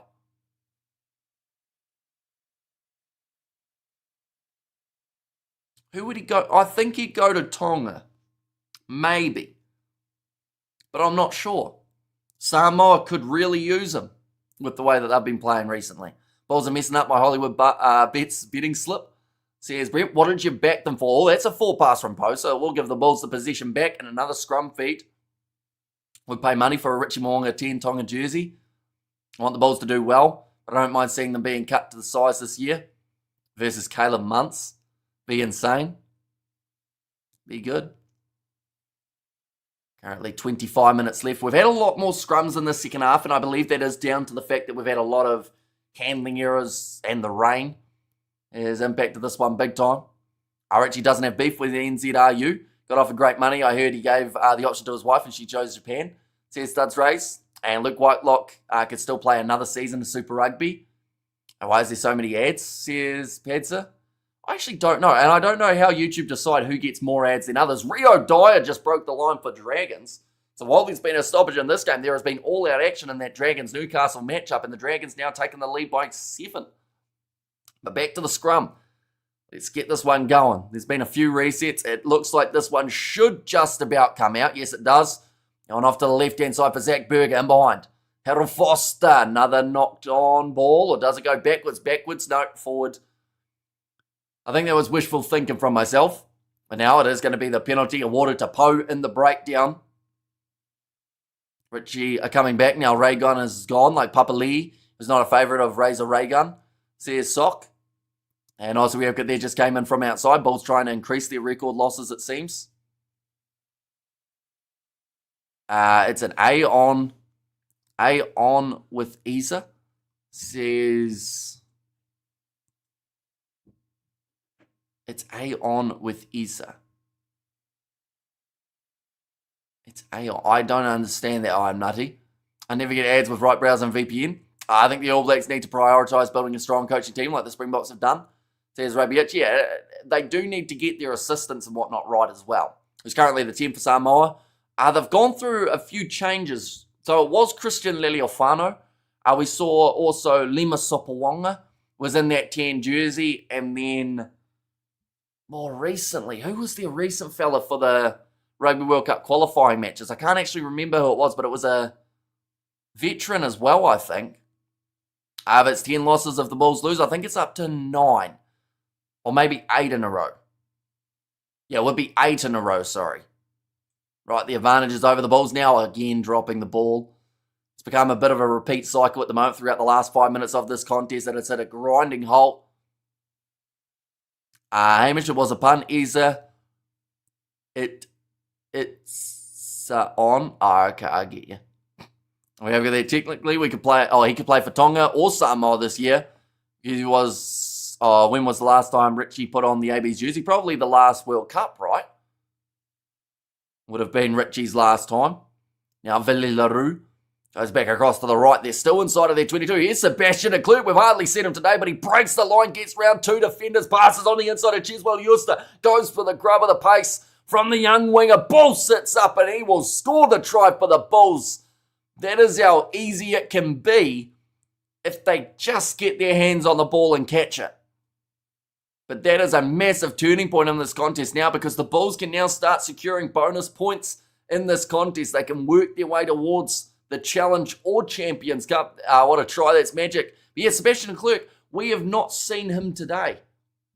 For a majority of this game, he gets the ball there, just a little bit of space. Creates it himself after running down the wing. Gets around Montoya as well as getting around, it would have been Grand Didier and then Chiswell Euster. All the pace in the world. He is a player that they should have been playing a lot more often.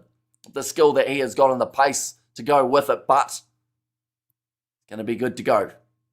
Bulls now back to 7 down. Kick to come from Andre Pollard in the rain. Strikes it and gets it. Makes the score now 5 points separating these sides. 24-19. Starting to get a little bit interesting. Where has de Klerk been? Yeah, I haven't seen him throughout the whole match. So I don't know whether... Well, actually, to be fair, the Bulls, when they've tried to use their backline, have dropped it before getting it out wide. And even in this case, out wide was number 13. And I said to Klerk, Bulls in it. Is this a comeback? Yeah, it could be close. I love your work, Hamish, says Raymond Butcher. Do appreciate that. And we've got plenty more coming throughout this weekend. Sharks versus Clermont. Now, Clermont have gone with a very makeshift team for that contest. So, theoretically, Sharks should win that one. But we'll wait and see. And then also the Stormers playing the Leicester Tigers after that. Imagine we win, Hamish. Imagine. Says Hayno. Yeah, still 20 minutes remaining. It's a long time in a game of rugby. That one is knocked down. No call a knock on from the referee for either side there. Now Dan Robson across to the left-hand side. Low tackle made by Jan-Hendrik Wessels. We've got to remember the Bulls have got some pretty decent players off of their bench too. I see Roa Nokia has made his way on. Same with Kobus Vesa. Couple Springboks in the mix. I think a coaching team of Jamie Joseph as head coach with Tanu Mung and Dave Rennie as assistants could work. Says Rugby. Says Rugby Itch, I should say. There's going to be a lot of money thrown around, isn't there? So you just got to hope that they strategically don't lock in long-term contracts. Yes, they're going to be paying a lot of wages again. No, my Sharks, they will lose. Says Sock there. Now trying to break the line once more was Cheswell Euster.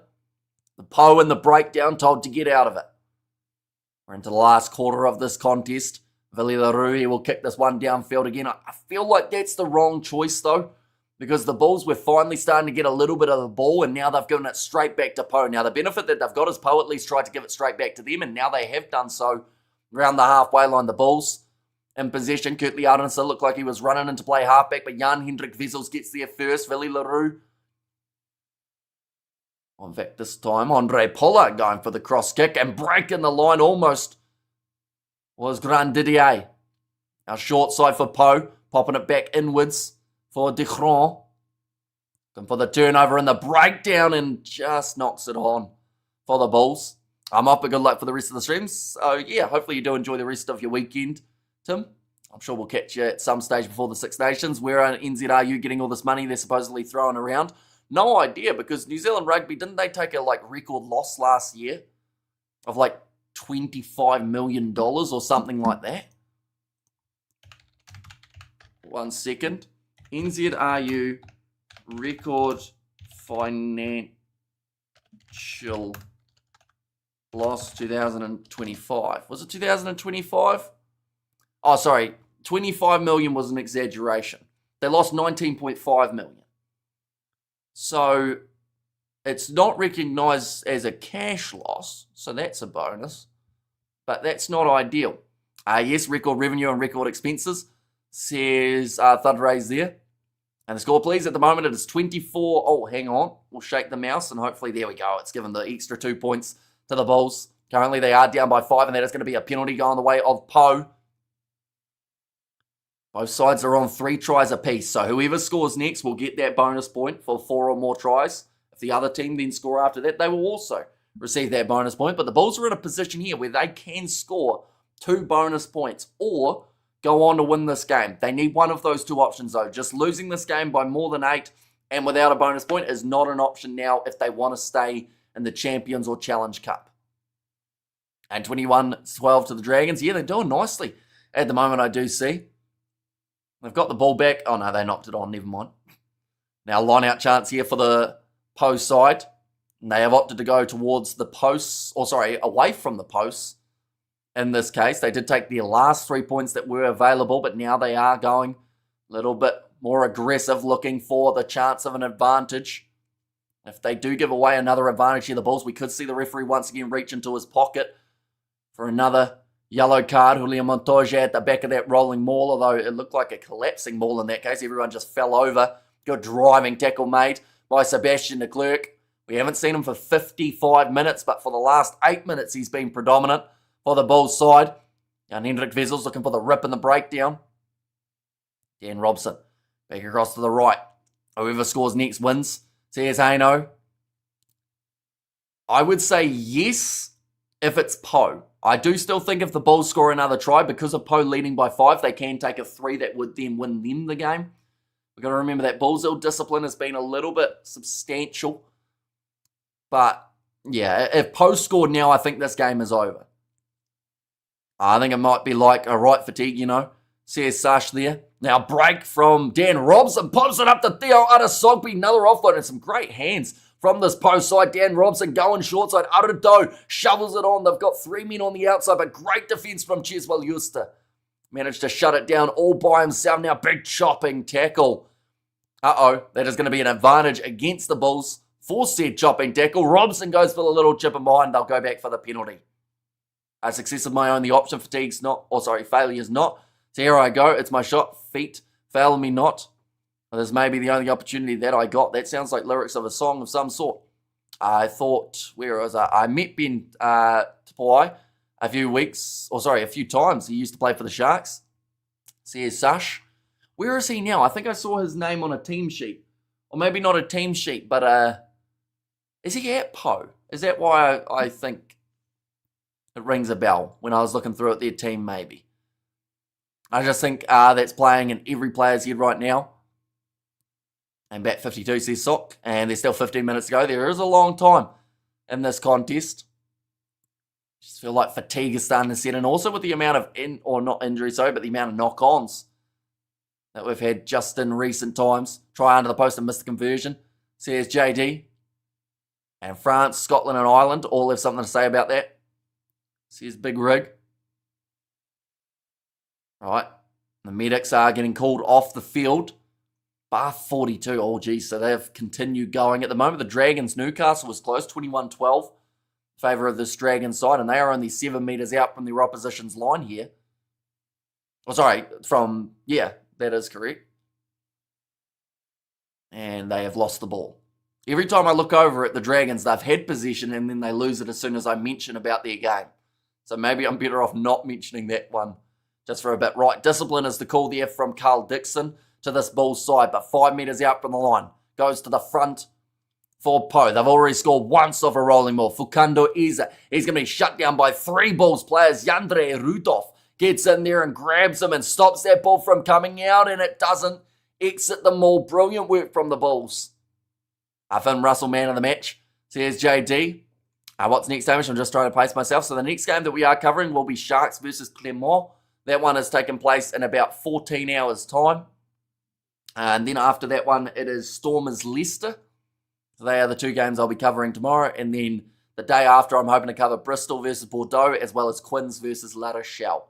And then maybe Glasgow Saracens, depending on what happens in the morning. Our Bulls just need to score and a penalty for 3 points, and then maybe they will win. So here's AJ. And Scotland are hungry, I'm telling you. They really want to play spoiler this year, says Big Rig, and the Sharks, says Sash. Although the Sharks are heavy favourites. And I'm not just talking slight favourites. Like, they are bigger favourites than I think anyone else in that round almost. So surely they should get the job done.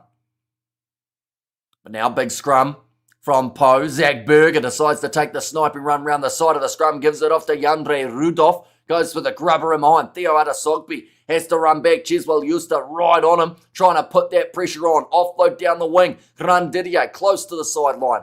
And the Bulls, he's told to get out of it. He not listen for that one for Yandre Rudolph. Dan Robson, though, keeps that ball on their side. You going to marry soon, Hamish? Not that I know of. Unless it's been organised without my knowledge. But, yeah, I don't think that's on the cards in the near future. Mainly because I'm missing a part of the marriage thing. You need a second person, don't you? Dan Robson kicks that one. Does go into Dutch. Good clearing kick from inside of the 22. And they don't take that one quickly. Bath just done a bomb squad at 42-10 up. Says Fleshton. So, yeah, that's not going to be fun for Edinburgh. Be quite interesting, though, with Edinburgh, because we go here. Theoretically, Toulon and Munster aren't playing each other, are they? That I can think of. So Edinburgh could actually drop down to 3rd or 4th. I don't think they can drop. Well, actually, If Toulon got 2 bonus points, Munster and Gloucester won, Edinburgh could theoretically be knocked out of the Champions Cup. I think. Because of their points differential. We have good there. What a silly thing to do. I want to pass the ball instead of kicking it. And we have got there. You don't need a second person, says Badser. And they ran water on, says Sash. And there too, but Zach Berger, it was a nice sniping run from him. Toulon played Munster last week. They did, didn't they? That was that close 27-25 game. So yeah, theoretically, a lot can actually happen in that group if we see the victories for Toulon as well as Munster. How many tries has Edinburgh scored? They've only scored the 2, right? Or actually, they've only scored the 1. And we have got the hydration is important, says Big Rig. Looks like there is still an injury here for Aka van der Merwe. Sharks versus Clermont predictions. The Sharks should win that game by a lot, based on the teams that have been selected. So I'll go Sharks by 20. We'll see how that goes. They should actually win that game by about 40, to be fair, looking at the teams. But in terms of the table, I did see that someone asked whether or not the Sharks can still go through. Theoretically, if they beat Clermont, they have a chance. Toulouse are going up against Sale Sharks. I believe that for that game, Toulouse are huge favourites. So Sale would drop, Toulouse would go up. The Sharks would need a bonus point win by a lot, and Saracens would have to lose to Glasgow by a lot if the Sharks want to go through, but they should still go to the Challenge Cup. And that is where the Bulls could also find themselves if they get a bonus point here. So it'll be quite interesting. I feel like we could actually see quite a few South African sides in the Challenge Cup this year rather than the Champions Cup. As that Clermont B team, I would call it closer to their C team. If we're going off like how people would rank it, like it is definitely not near their best. They've gone young like La Rochelle did up against the Stormers. We have got there, nothing wrong with committing to George, says Fleshin. People, let's be clear, even if you have a wife, says, I feel like I shouldn't read the rest of that one. We have got there the Challenge Cup boo, says Sash, although it is one that the Sharks have won. And back when the Sharks won the Challenge Cup, that was the only silverware we saw for URC sides from South Africa. So, you know, if there's 3 South African sides in there, there's a good chance that someone walks away with some sort of trophy. For South African teams, it's the Challenge Cup, says I am nutty. Now rolling ball here for the Bulls on the halfway line. We're back underway after the Aka van der Merwe injury. I'm moving this one away to the left-hand side. Chesla Liusta again. It's a solid carry forward. Challenge Cup, the only European trophy they got, says Sean O'Farrell. Now going off to the right-hand side. But didn't the South African side win the first year of the URC? It's the Bulls versus Stormers final, right? So one of them has already had the trophy wear too. But now it's sitting Andre Pollard about 50 metres out. And does try for as many metres as he can get. It'll be about 10 metres out. Actually, Sharks versus Clermont semi-final a couple of years ago was an awesome game. That is true. Yeah, it seems to be Clermont have a really good team when they select it.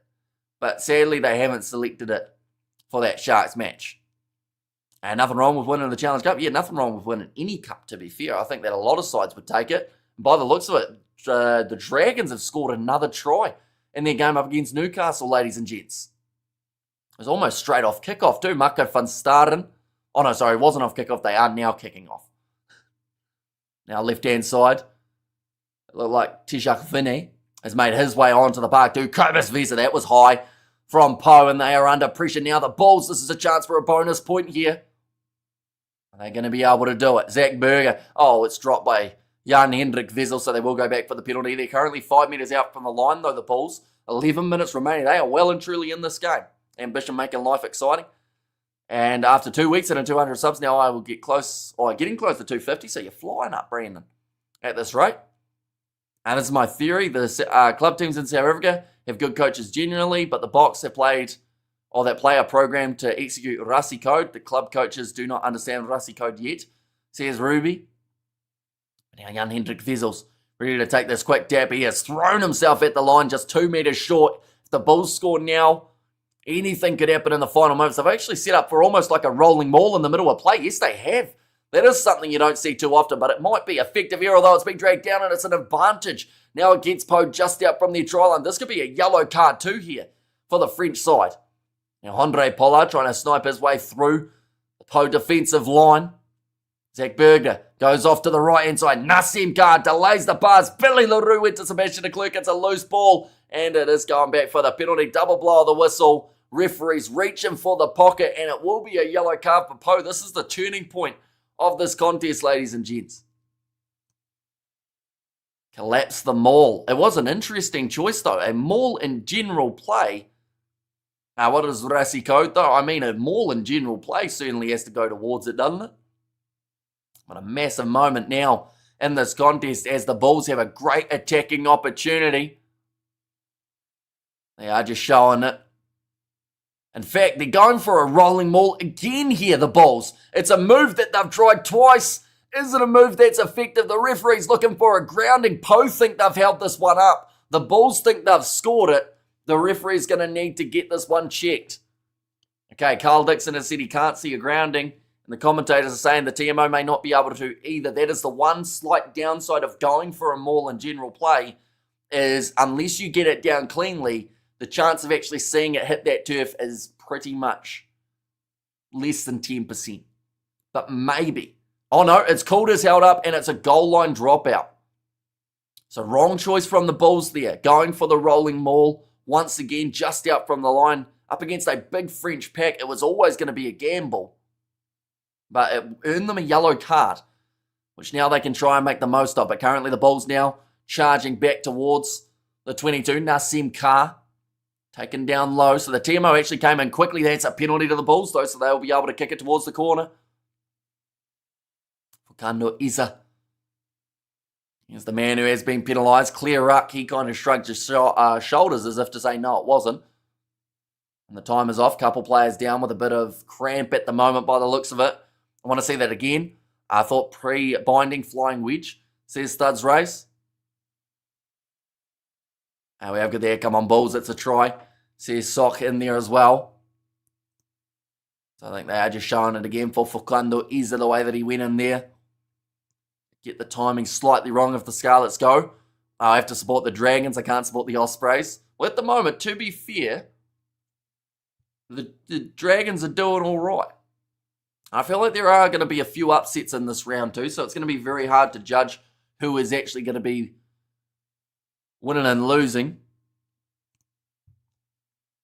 Currently 8.5 minutes remaining. That looks like a man very familiar. I don't think he's any relation, but Remy Pasquet looks like Joe Marler grew long hair.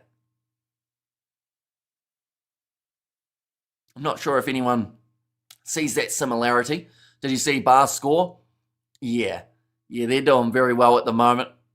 Who's keen for Park Run tomorrow? And does Razor go back to the Crusaders now? I'm not actually sure where he'll end up. He'll probably have a little bit of a break just to decide on what his next plan is. He'll have offers coming in flat out throughout the next couple months, I would think.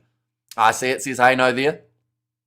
Now, line out here. Jan Hendrik Vessels is actually the man who's throwing it. Long hair Marler is fantastic. Says Sash there. And now, rolling maul has collapsed there for the Bulls. Oh, that was almost a drop ball, but doing extremely well there for the Bulls to be able to hang on. Yandre Rudolph wearing the number 25, only a couple metres out from the line now for the Bulls. Kobus Vesa spins. He's held up. And it's just in the field of play now around the side. The try is scored by the Bulls, and that gives them the bonus point. That gives them the within 7. And that could potentially give them the win here too. Keep their Champions Cup hopes alive. If they beat Pau here, they go through to the next stage. If Pau don't score again, that's the other factor that comes into it, unfortunately, for the Bulls. So Pau might come out absolutely attacking the last 7 minutes or so. De Klerk says Roof there, but it was Nassim Carr who manages to break his way through. You definitely picked the closest game to call. Yeah, see, had Bath and Edinburgh both picked their best teams, I felt like that game had potential of being very close, but this game is about as close as it gets. 24-24 with a kick to come for Andre Pollard to give them the lead with 7 minutes remaining. Difficult kick, not at all. just out from the goal. Probably about 20 on the angle for Andre Pollard. He gets it over and makes the score 26-24. Once again, I'm going to have to show the table now because currently the way that it sits, the Bulls with the live competition standings are through. Yes, they are through to the Champions Cup. I had to do the maths there in my head. But if Pau score in this last 6.5 minutes, they knock the Bulls out of the competition because of points differential. And I believe that points differential comes into it before head-to-head result. So that is something to think about. But currently, the way that it sits, the Bulls have qualified for the round of 16. But it can change. And it possibly will. As Pau have got themselves the line-out chance here. Well, I didn't pick this 25 minutes ago. Says Studs Rays. And yes, says Haino. And calm down, everyone. Calm down in all caps. And Pollard is a Mornay stain in a young leg. Oh, looks like a bit of cramp here for Zach Berger. They've gone with that 7-1 split off of their bench. By the look. Oh, in fact, no, sorry. Keegan Johannes is there. Is the option. And Hamish, so you're telling me Bulls are winning? They are indeed. 6 minutes left. But it can all change in an instant. And once again, I want to reiterate. I believe it's points differential that does confirm who goes through. Bath can get 70. Waste as much time as possible, says Haino, although the time is off. But I guess stamina kind of revival. Something we'll see a little bit of here. Yeah, so it is tiebreakers are points difference, most tries, and then drawing of lots. Drawing of lots. That's a bit of a weird old school sounding term. But yeah, points difference is crucial here. So the Bulls, if they win now, with how it sits, bonus point in hand, because they've got the 2 bonus points theoretically, well, they got the 5. How long for this yellow card, says Sash. Still another 6 minutes remaining for Pau to be down to less men on the field. The line out is straight from Pau. They're 40 metres out and they've got this rolling maul moving now. Yandre Rudolph, that one dragged down. Crowd asking for the penalty. The ref does not oblige. Now they're sitting 30 metres out from the line for Pau. I mentioned about how kickable 3 could be on the cards for them. But a kickable 3 that would win them this game, which would secure their spot. But a try here, even if they were to lose, would also secure their spot. Theoretically. Oh, drop ball from Pau. So that is the last thing that they would have wanted. And now it's the counter-attacking chance for the Bulls. Andre Pollard kicks that one downfield, so that is advantage over, but they get it as far downfield as physically possible. Theo Adesogbe inside of his 22 has gone for an aerial kick. Finds touch around the halfway line. Drawing sounds fairer than counting the number of boundaries each team hit and their batting innings. And also we've got there Dan Bath on the power shower. Head tight blasting, says Soch. And also, how do you watch the games in New Zealand? It is on EPCR TV. So it's a bit of a tricky one because you have to buy either a match pass, a weekend pass, or a season pass. Right, referee has actually stopped time. He said that the Bulls are taking too long, a little bit of time wasting going on for this Bulls team, as they will try to do. At the end of the day, they are leading with 4 minutes remaining in a game that will secure them a spot in the Champions Cup. Or at worst, I believe, knock them down to the Challenge Cup now. Unless the Scarlets do win. Please share the link to watch. It is EC or EPCR TV. If I share the link, it will tell you that you have to pay money to watch. 4 minutes, just hold on, says Haino. The Bulls only have 19. Says Mohaddin. Now they got 26. They were able to score themselves a recent try. That is another knock on from Pau. Starting to have a few more handling errors in the later stages of this contest. Bounce pass to Sebastian de Klerk, who has Visa. Or in fact, no, sorry. It is going to be Cheswell used, or it looked like it was next to him. There is a knock on first from the Bulls. Then the knock on from Pau. But they're actually going to go... Oh no, in fact, they're just going to go with the line out. I thought it was a double knock on there. If the Bulls win this, I'll make them my third team, says Ruby. And Steal It Boys says Ruth there. But the Bulls, 3.5 minutes. A brave ref would call a free kick for time wasting, says Studs Rags. Oh, ball stolen at line out time by Pau. We've actually seen a few times throughout this match where both sides have been able to get that ball from their opposition. Keep their hopes alive for the Bulls.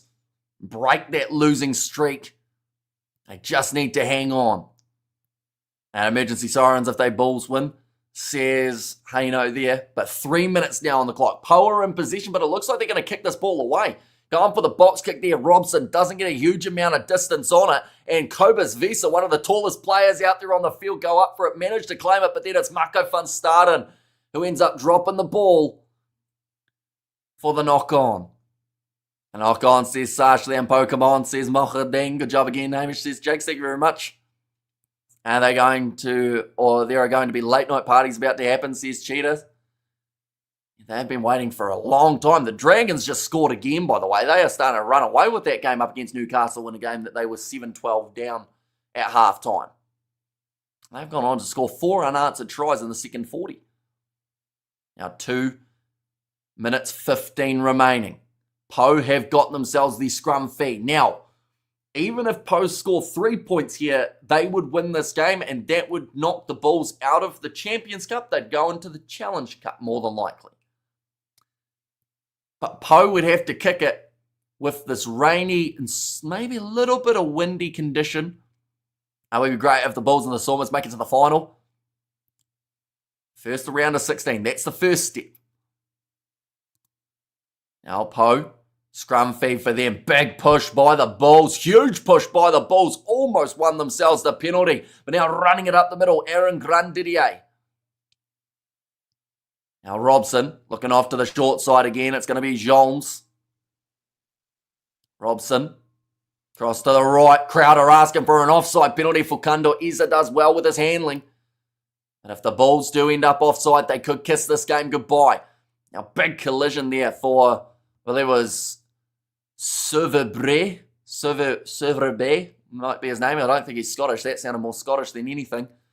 Oh, Ball's still there for Pau. Theo Adesogbe going on the right-hand side, close to the sideline. Grandidier cuts back inwards. They're just slowly gaining metres here, Pau. 79 minutes, 10 seconds have passed. Robson goes off to the left-hand side. Would they attempt a drop kick? I don't think so. I think that they'll wait for that penalty advantage or try and break through. A handling error here would end the game. Now Cheswell used a little bit of a counter-ruck there from Foster. He's forced an error by the Bulls. By Pau. And, green ball is the call from Carl Dixon, who was looking very closely at that breakdown. 25 seconds remaining. Still no penalty advantage in favour of Pau, and that is exactly what they're hoping for now. If they get that advantage, they'll probably go for a drop kick because they are sitting 25 metres out from the line, straight out in front. Ball's still there. Pick and go again. Who's going to be the player who really steps up for the Bulls or for Pau in this scenario? Now another pick and go around the side of the breakdown for Pau. They sit 20 metres out from the line. The siren has just sounded. Bulls still ahead by the 2 points. And that could be enough if they can get the possession back or force Pau to make a knock on or any sort of error here in the breakdown. Bulls still available once more. Sitting 17 metres out from the line. They have to be disciplined here. The Bulls, a penalty now would end their Champions Cup hopes. And for now, they are still going. Now, ball is still there for Pau. They have to be clinical in terms of who is carrying that ball. Pick and go again. 12 metres out from the line now. Straight out in front of the post. Pick and go once more. Maka van Staden. One of the turnover in the breakdown. Couldn't get it. This is methodical. From Pau, they just continuously march that little bit closer to the try line. Sitting 10 metres out now. A few quick phases putting the Bulls' defence under pressure. 3-man tackle. 81 minutes through, 26-24 the scoreline. Passed across to the left-hand side. Pau still there. I don't think you go for a drop kick here. I think they have to continue with the phases. Julian Montoya, the Argentine international, has carried it himself. Now pick and go again. 7 metres out from the line. Referee Carl Dixon trying to back off as far from the breakdown as he can. He does not want to be the man who has to make the decision that closes out this game. But the ball is still there for Pau. Pick and go once more. No release there from the Bulls. They cannot afford to give away the penalty or they are gifting the win here to Pau, who have gone 20 plus phases. Just out from the Bulls line. Jandre Rudolph on the ball looking for the steal and he wins the penalty for the Bulls. They will break the losing streak. They will kick this ball into touch and they will secure themselves a spot in the Champions Cup. And Pau, they will be knocked out of the competition.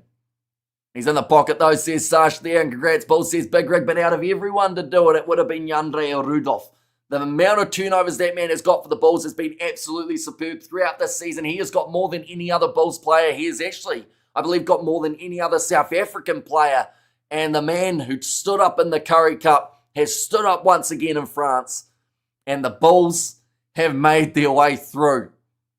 Hold on, the Bulls, says Jeff Hay. And good win, says Sockdown. Hard fought victory, extremely hard fought.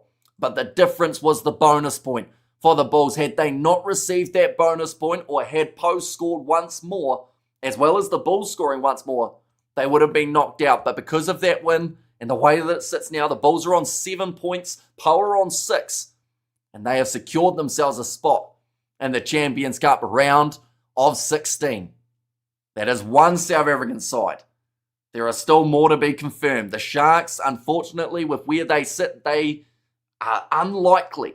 But it's not impossible. We've seen the Bulls win this game. They were underdogs in this contest, so a lot can still happen. And in terms of the Stormers, they are currently sitting third up against a Leicester Tiger side that will come out firing, try and find a win away from home.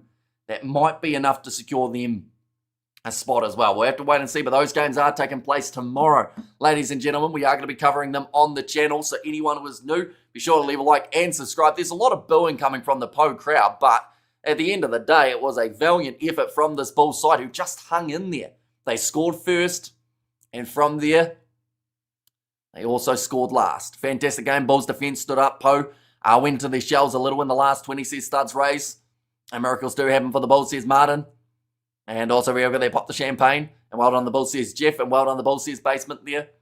And also, what a game, says Cheetah. Yeah, very close game to start the round of the Champions Cup. And I have to say, if any of the other games are like this one, we are definitely in for a great round of rugby. There's a lot on the line. And Pau, a side that currently sit high in the top 14, we now know where their priority will be. It's that top 14 competition. They will want that home final, although will they, after the loss that they did suffer here. But nonetheless, thank you all very much for tuning in. The next live stream will be Sharks versus Clermont. That is taking place at 3 p.m. South African time tomorrow for you guys, so be sure to check it out. And then also Stormers playing Leicester happening straight after, I want to say. In fact, it might be, hang on, I just want to check this to make sure that it's the right time. Yep, happening straight after at 5:15 p.m. South African time as well. But nonetheless, thank you all very much for tuning in. And I will see you all for the next one.